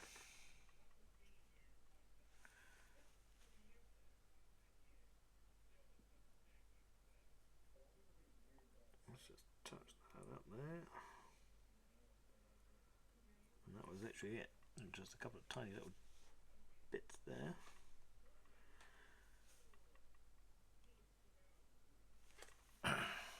Use the metal pot there. I always have to switch the lids over as well, otherwise I invariably put the brush in the wrong pot. Alright, let's just quickly whack the extra grey onto here.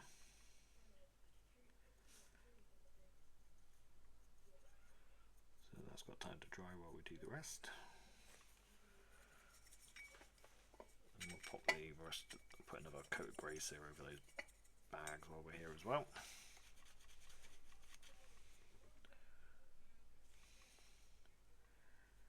So that's ready for contrasting.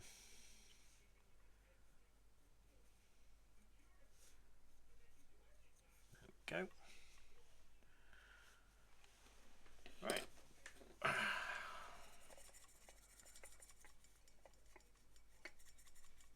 Clean that off. There.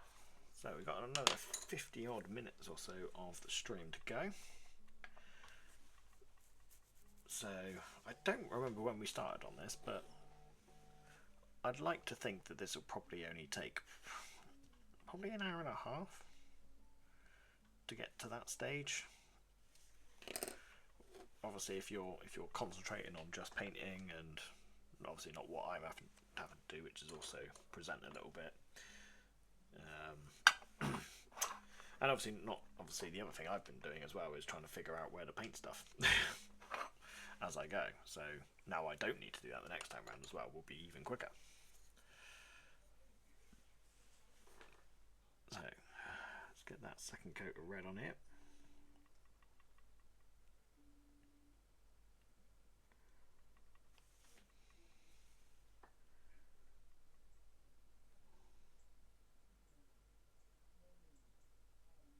There we go.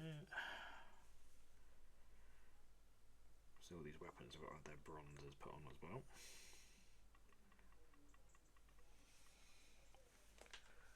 But again, these weapons, look, they're just going down so fast. All this paintwork. They are not going to take long to do.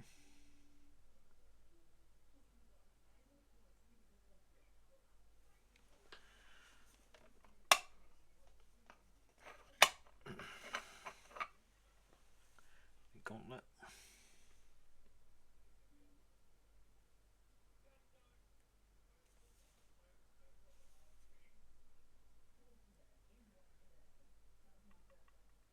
Now I like Thunderstrike gauntlets for the rules, but in terms of aesthetics I prefer the chainswords. I think they just look cooler. But then I've always liked swords, so that kind of makes sense. So it very much depends on the type of game as to what I'll run.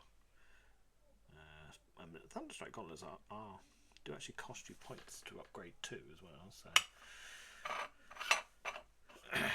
it's definitely not just a case of always taking them.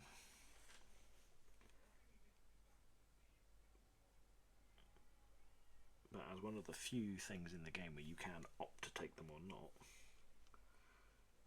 especially if they're only a couple of points, I mean literally they're 2 points per gauntlet, it's almost always worth taking them for the extra 2 points, because they are just better versions of the Reaper Chainsword. Because I think they're pretty much, stat-wise, they're almost exactly the same, but for the extra 2 points you get the record trait. Which, as I say, was actually quite a significant upgrade against a lot of armies.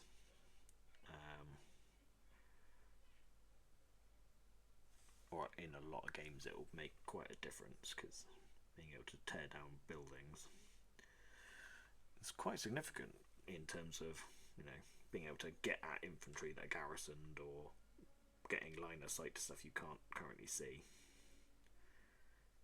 It could be a case of you know, you stick your 3 Questoris on one side of a building while the enemy thinks they're safe on the other side, and then all of a sudden these guys just punch into the building, pull it down, and then the subsequent advancing fire step just unleash their weaponries on the other side of the building. It's quite a cool vision. Okay, so that's all the red done. They got some bronzes to do, then they'll be ready for washing as well. Ooh, that's me of a magnet. Pop them out there for a minute. Right, so let's have a quick. Yeah, that feels touch dry, so that'll be ready for washing. So let's get this guy washed up, because I want to see. I want to sort of give you a look at what he looks like after he's had a wash before the end of this video, or the end of this stream, depending on whether you're watching live or not. Grab some Nuln Oil. Now, I do quite like the Nuln Oil. I know the new recipe wasn't well received by everybody, but I quite like it because it's quite a light wash now, but it does still work in the recesses quite nicely and gives you a nice shadow look. Rather than a deep recess shade, it gives you a nice, almost subtle shadow, and doesn't seem to stain the models very much either. Or the rest of the model, especially, which is great for someone like me who likes to do an all-over wash. I can kind of see why the people who are more into pin washing and the like might prefer a richer wash, but for my purposes it works great. Let's just fill my brush. Might need a bit more on the palette there, so it'll probably take up a fair bit. And we just go to town. Slapping it on. And I do try to sort of follow a line or a path so that I know I catch every bit. Try not to let it accumulate too heavily in some areas, particularly on the flatter panels. Make sure I get enough to actually fill in the recesses.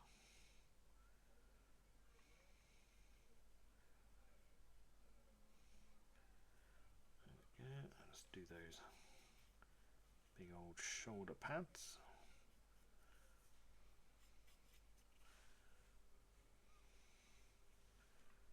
Some more on the old brush. And slap it on. All looking pretty good so far. And this stage really does just help finish the look off. Will help bring it all together and make it look a bit more like an actual model rather than just a mess of colours, which is sadly quite often what it looks like in that in-between stage. And I know all this is in shadow, but we'll wash over it anyway because it does help sometimes to shift some tones of it.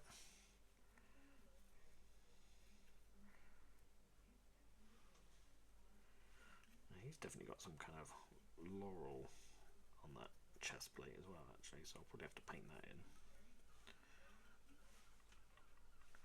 That's fine, we'll pick that out in a minute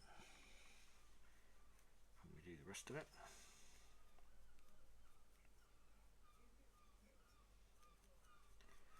There you go, done all the top, and we start going down onto the legs. I'm not going to worry about washing that tabard because obviously that tabard's not been painted yet. I do want to get into all those bits there. Okay, make sure we are leaving some shade where on panels.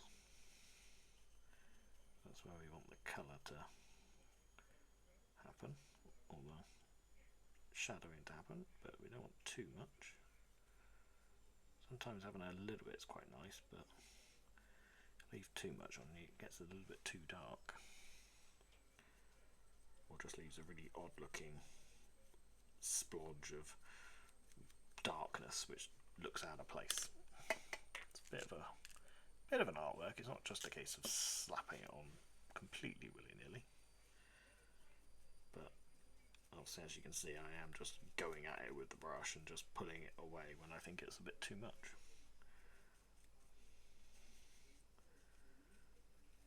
And to be honest, you can get away with it quite comfortably regardless. Even if you do mess up a little bit, you don't tend to have a massive over impact regardless. Which is why I like this version of the Nuln Oil. It's very forgiving.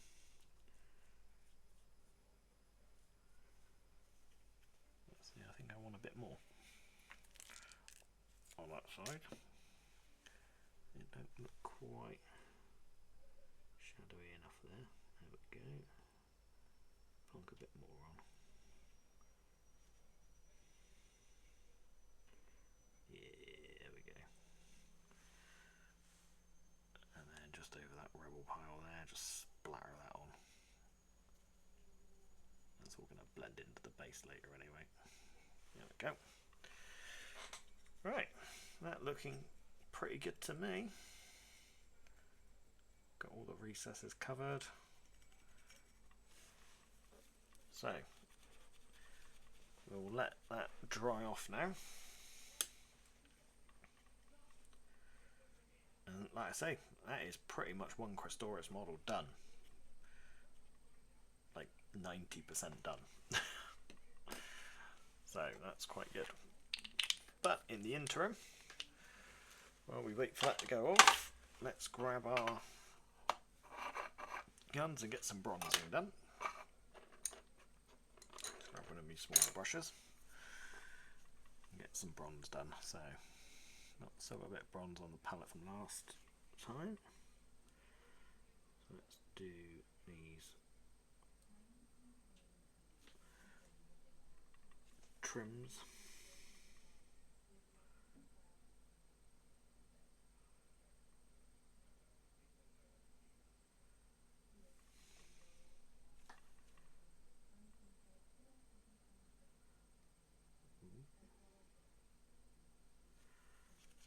I feel like that's gone a bit watery, so I'm going to use that.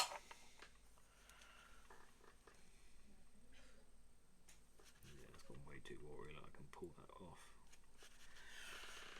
with a dry brush very easily. So let's grab a new little dollop. Just a teeny tiny bit out of the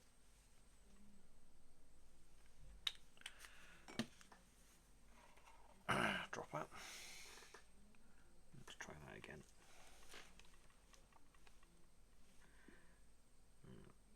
Here we go. Just pop that on.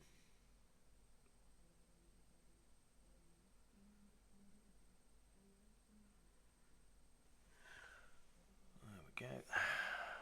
Oh, there we go. It's very hard to see, I think, with that camera at the moment. There you go. You've got to do the same over the actual gauntlet plate.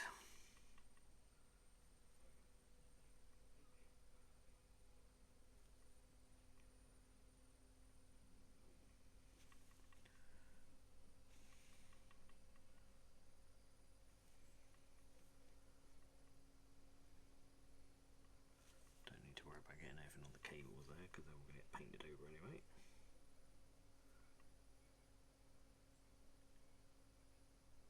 Be careful around those knuckles. You don't really want to get the paint on the knuckles.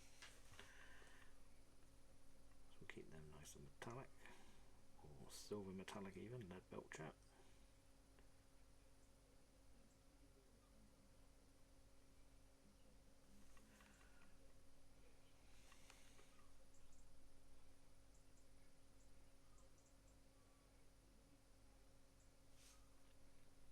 Not worry too much about blocking that in. I think that's supposed to be another kind of cable there, even though it's a little bit flattened. So we won't go over that. But we won't worry too much if we accidentally tag it. That's not a big issue. That underside of the gauntlet we'll just leave metallics. I don't think I need to worry about too much else. There's a little bit of a piston there, so we'll do that because we like pistons. Let's just paint that in there. And on that side. The rest of that will be caught in shadow anyway. So there you go. That's the Thunderstrike gauntlet done. Literally gonna wash that and it's just cables. Thunderstrike gauntlet is done. That was super quick. Ooh, this one might be a little bit more intensive because I think that little box there at the back there needs to be bronzed.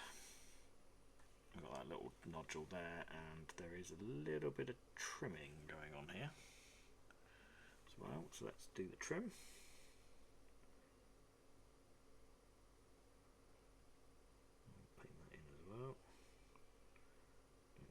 There's a random little ball shape there. Visual variety, I guess. Get that little bit of detail in there. And continue along the trim line. Gonna need a little bit more bronze paint in a second, I think.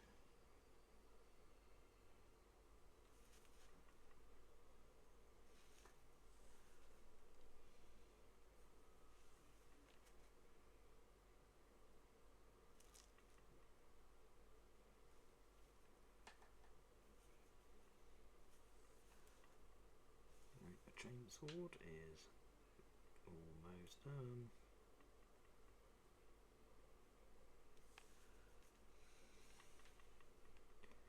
I just love how quick these things are to do. It's great fun. Also doing it model by model as well, rather than trying to batch paint the entire thing, does make the process feel a little less overbearing. Like batch painting the finale bits, you know, just the cables and whatnot, it's not so bad. But if I was to go and try and do the entire thing, I think I'd find that quite difficult to get my head around. I think it gets quite tedious if I was to go through and do all the red on all 6 of them. Even 3 of them I think I'd find quite laborious. Whereas at least this way I can sort of see things coming together a bit quicker. Now I've got to do the box on the back, but I'm running out of paint, so let's just pop it down for a sec. Grab a little bit more.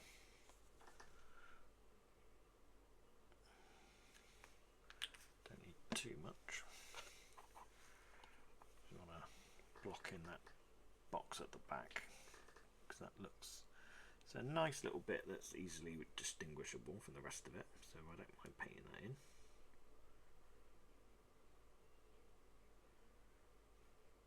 Gives the bit of tonal variety to the back of the model, or the back of the gun, or, well, in this case the melee weapon, but armament, rather than just being all grey in the back.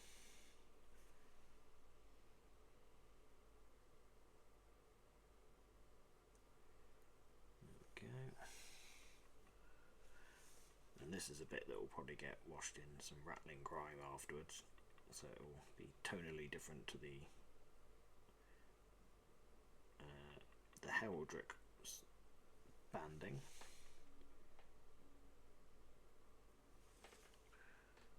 It will be more of a, turning into a more of a coppery or dirty bronze, while the banding looks more regal. So there we go. Hopefully you'll be able to see. Might be able to see that.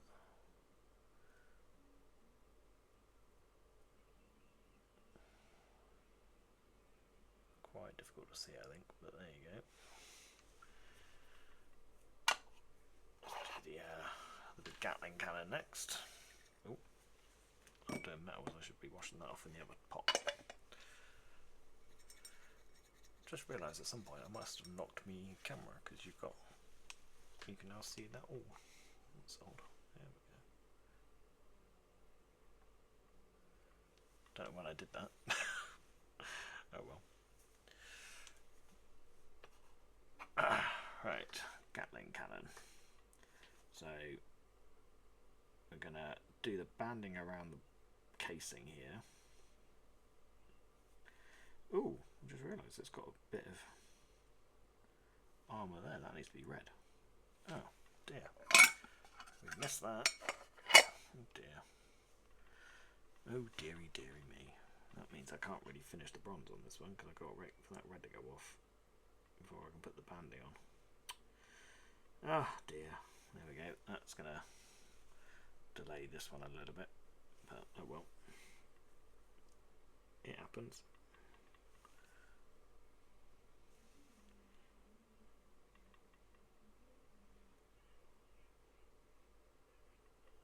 There we go.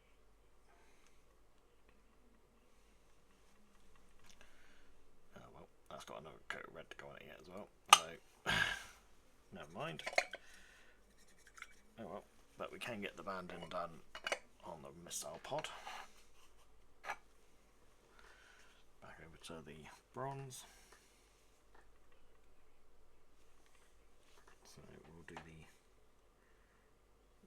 front facing portion first.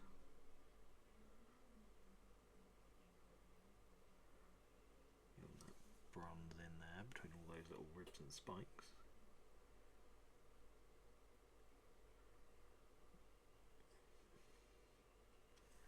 Does seem a little bit over detailed there for such a small component.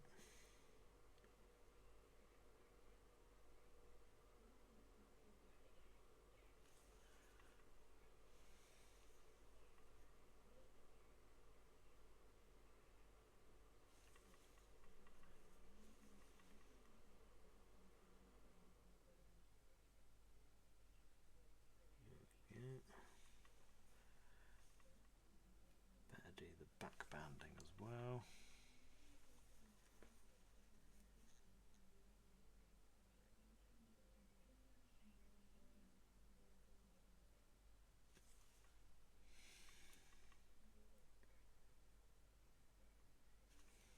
Coming together quite nicely. Here we go. Well, I've not had much hobby talk in this episode, I have to say. I've been very much concentrating on the process here, but hopefully you've enjoyed seeing the process and listening to me ramble on about how I do things. Maybe next time we'll have a bit more of a hobby chat. Hopefully I might have a guest speaker on as well who can help keep me on track with conversational topics. Or if you guys want to join in and chat with me, that would also be grand. We can have a little discussion about any sort of hobby topic.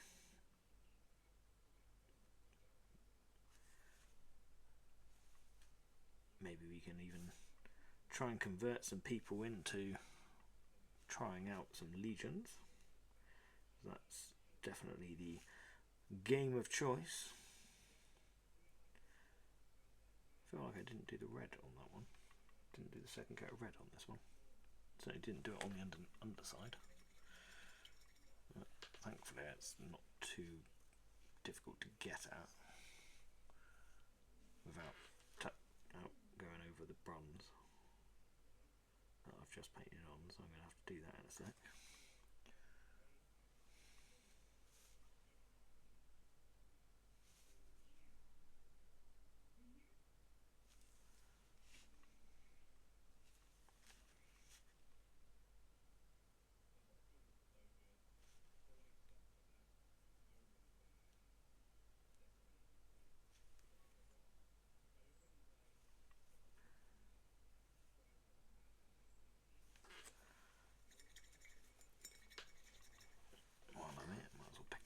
Red silver bits.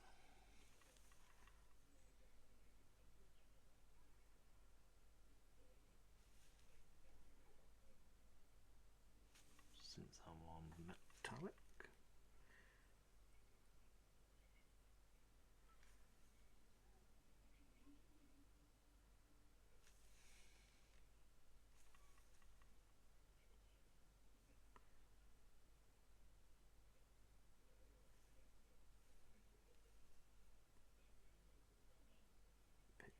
well, why not?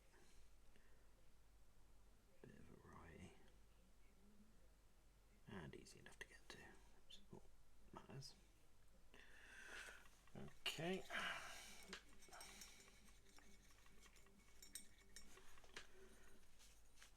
Vast majority of this guy is done. Won't quite get him finished on stream, I don't think, because of the waiting for the shades, but it is almost an entire Questoris model painted in a couple of hours, really. It's not bad. Not bad at all. But let's quickly go over that red in there. Yeah, I can see where I didn't bother going back. Well, I say didn't bother. I forgot to go underneath.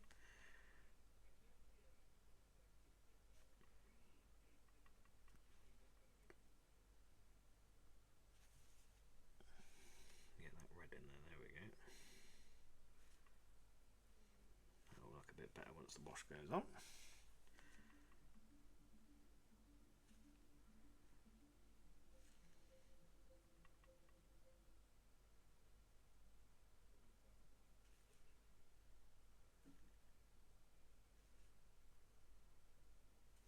There we go. Right, that's the missile pod done and ready for washing.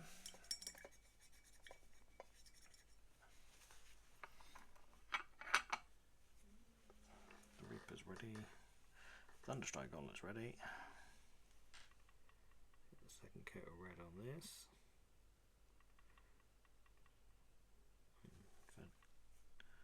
Make me way round doing the bronze on this one. Hopefully by the time I get to that panel there, that red will have dried enough for me to go over with the bronze, just to get the rim out.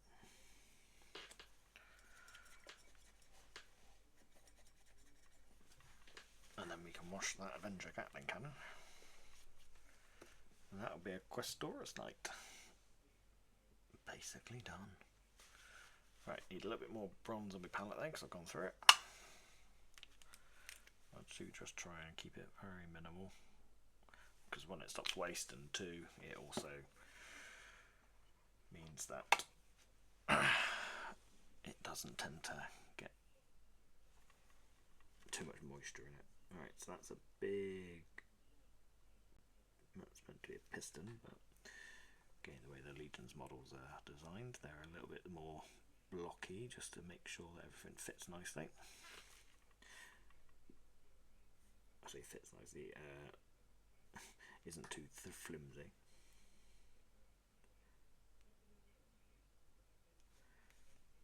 You have to make some sacrifices for the scale. That is one of them, so that's that piston done. And then what we'll do, I think, is we'll paint the what I assume to be ammo cartridges in. Well, there's tiny little bits there. Paint those in,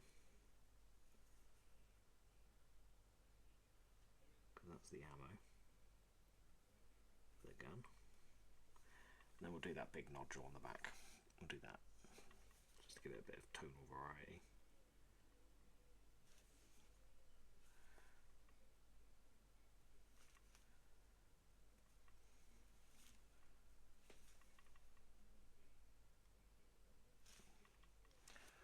Oh, I just realised I'm actually painting that off camera. That's really poor camera work on my part.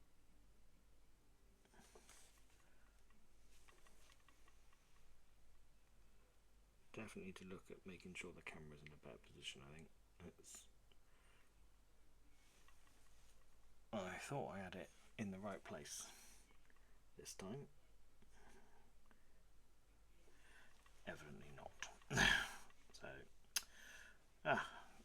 future note for next time, make sure the camera is in a better position. Which, I'm not going to lie, is also the same note from my last session, and I thought I'd fixed it, and I'd actually not. Oh well.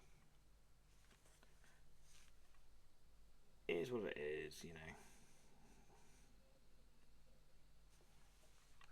Still early days for us here at MHG. We're still learning how we're doing things and what works.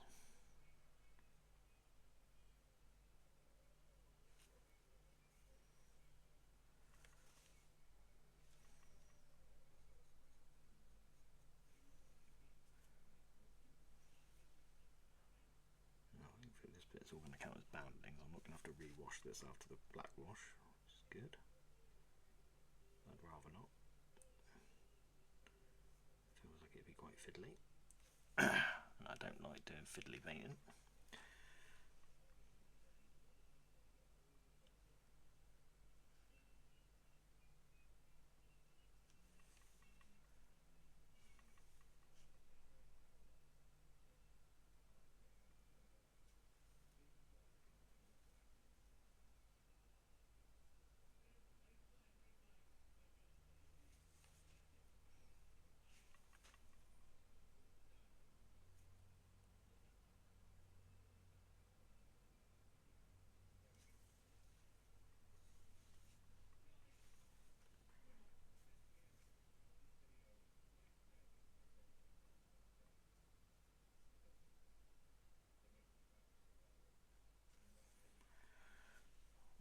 goes there.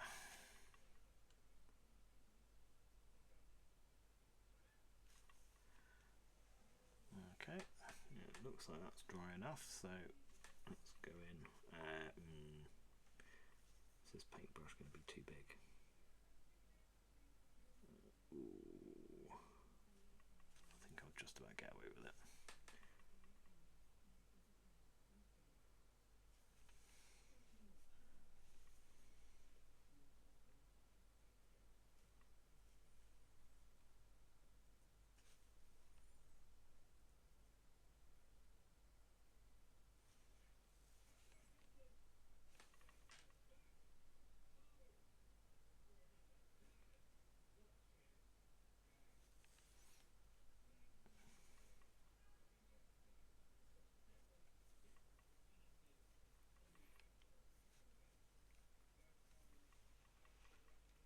Pick out that little banding piece. There we go. Right. So that is. Get my hand in the right place. When it focus.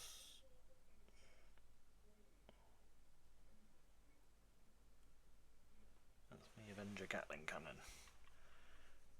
Is it Avenger Gatling cannon? Something like that. Just washed my metallic into the wrong pot. Oops. Oh well. It was only a teeny tiny bit anyway. There was a little bit of overspill on this one, so just quickly touch that up. And the red.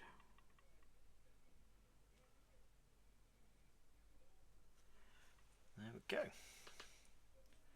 That is a set of weapons done. I think done. Ready for washing. I need to give that a second to sort of dry for a second. Otherwise, I might end up pulling some of the paint off, which I don't want to do. But yeah, that'll be that Questoris basically done now. All I need to do once this is dry is go through all the cables, sort out the little banner at the bottom, do something with the tilting plate, put some glowy eyes in, and that's it. This has been a really quick little jobby, I have to say, and I'm quite happy. So let's have a quick look at what he looks like there. It's not too bad. It's looking good. Camera's obviously not amazing to pick it up every little detail because I can't really come too close. I don't think, otherwise the camera might not like me very much. Yeah, it looks pretty cool to me.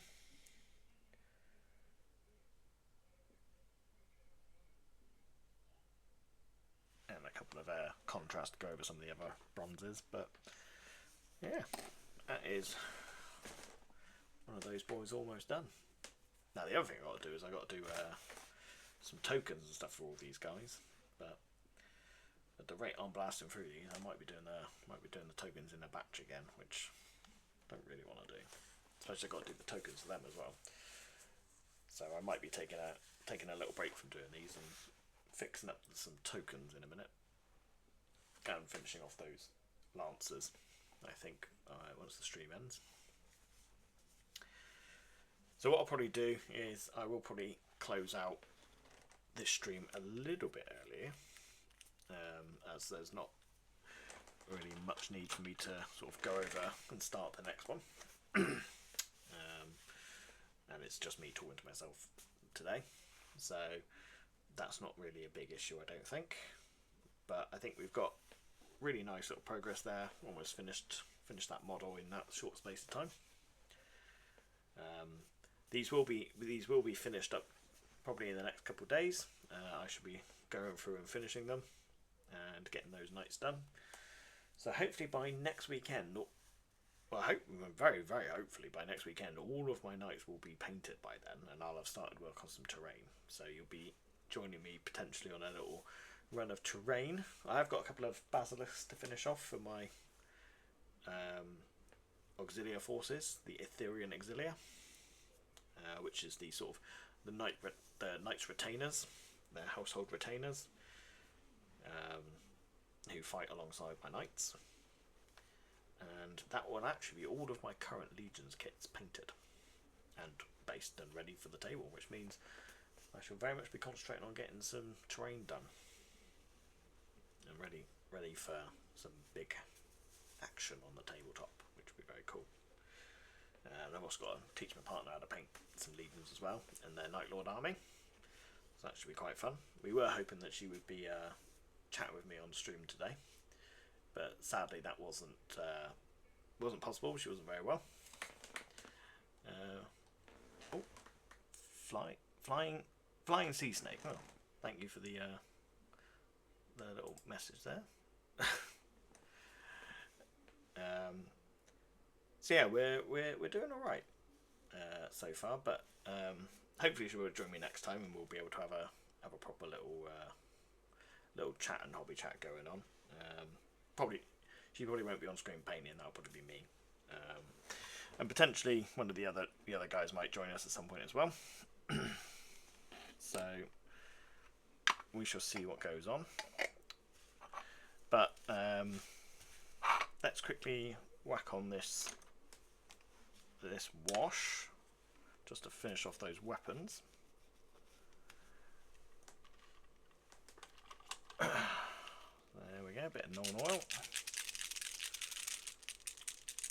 I'll just quickly wash over those. Sadly, I won't be able to show them off on screen before the end. But again, they will be posted to the Instagram account, both mine and the general team Mead Wargaming account, so you'll be able to find either of those at your own leisure, and hopefully the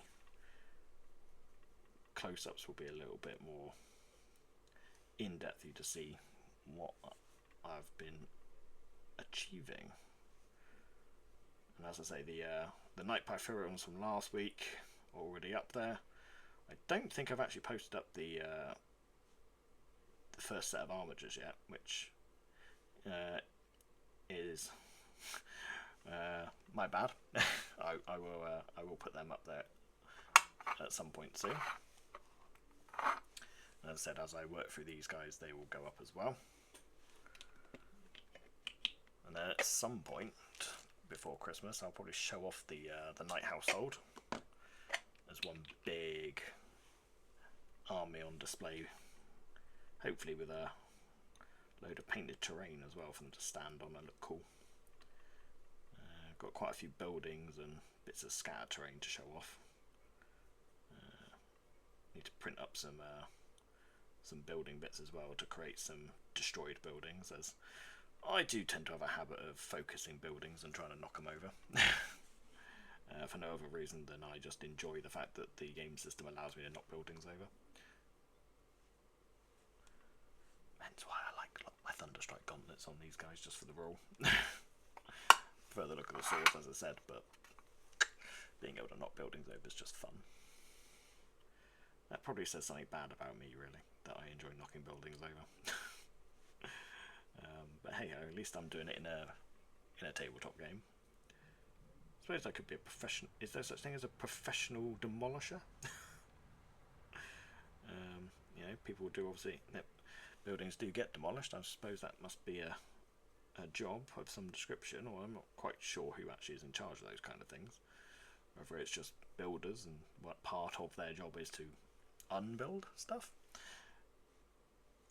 or whether there are specific deconstructors. I don't know if they'd have a funky title. Most people have funky titles these days. Why not? One that get me is all the different names for managers these days. I mean, at the end of the day, manager's a manager. Don't really matter what the extra little title is, but whatever makes you feel happy. There we go. That's that Gatling cannon. Just make sure that's not too done. Okay, and then just that not Thunderstrike pod, rocket pod that goes on the back of the chassis or carapace.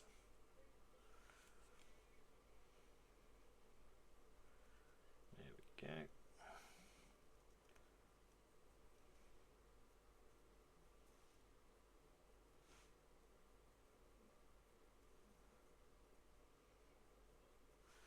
Yeah, that's that wash in there. Perfect.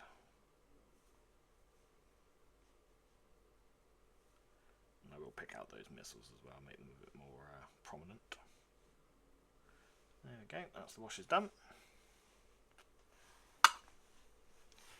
So, considering that was probably, I mean, I'd imagine that's probably about 2 hours to get from this stage to base coat and washed. It's gonna try and focus it a bit. It's difficult shifting my body around for the camera, but yeah, not too bad for 2 hours.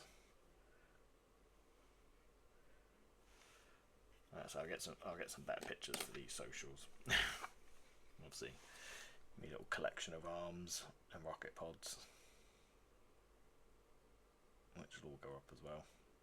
So a few more details to do once the washes are dried. To be fair, this wash is almost done. In fact, I probably could go on that one now. Oh no, there's still a little bit of wet wash in the recesses there. So yeah, that one still need a little bit of time to go off, as will those. So at this stage I would start on the next one. So I'd be starting on this little guy here. Well, that one's going off, and then work my way through the lot, getting them up to the wash stage, then going back and filling out all the extra little details. But that is probably going to be it for now. So let's switch over to me a little bit more. So thank you very much for joining me, and if you do want to listen to me ramble on or watch me paint some more, then releasing on YouTube in exactly 9 minutes, so when this stream officially ends, the previous week's stream is going to be up on YouTube for you to sort of listen to at your own leisure and have a look at how I paint more of the House Dracaran Knights. So the Pythurian Knights that I started last week. Now, say at the beginning, they are already finished, and the finished versions of them you can find up on Instagram, so you can have a look at those. I would get them out and show you here, but they're in a box at the moment. So please do feel free to go and check out the YouTube channel and have a watch or have a listen. As I say, it's pretty much me just rambling at the moment. So most of the team haven't been available to come in and do some chatting away. So if you enjoy rambling, you'll have fun. If not, you might enjoy watching me do a little bit of painting, depending on how good the camera work is. We'll see whether that's actually a particularly viable viewing option for you. Still need to work on the camera placement a little bit, and where I'm actually painting, I kind of figured it'd be over here, but it seems today I very much was in this area, so I should have shifted the camera across a little bit, but hey ho. We live and learn, and hopefully the next episode will be a little bit better. So I will be back next weekend, next Sunday, 2 o'clock, same as usual, just before Christmas. And there will be another stream the following Sunday, so don't worry, I'm not dropping over Christmas period, and potentially might do a stream on New Year's Eve, New Year's Day, maybe both. See how we feel, see what we're up to. The Mead Hall will be going quiet during the Christmas period, I would imagine. We might have one more video that goes up in and around Christmas. But we'll see. We have got one more ready, almost ready to go, and then we'll be waiting on the new year. But there are some big changes coming to the Mead Hall soon, so look out for those. We got some new stuff to help us make ourselves look a little bit more the professional studio we'd like to be. So hopefully things will look a bit more Warhammery in the studio when we're doing our podcasts and stuff like that. I'm quite happy with my setup here for the live streaming. I've got all the stuff in the background there, which is quite nice.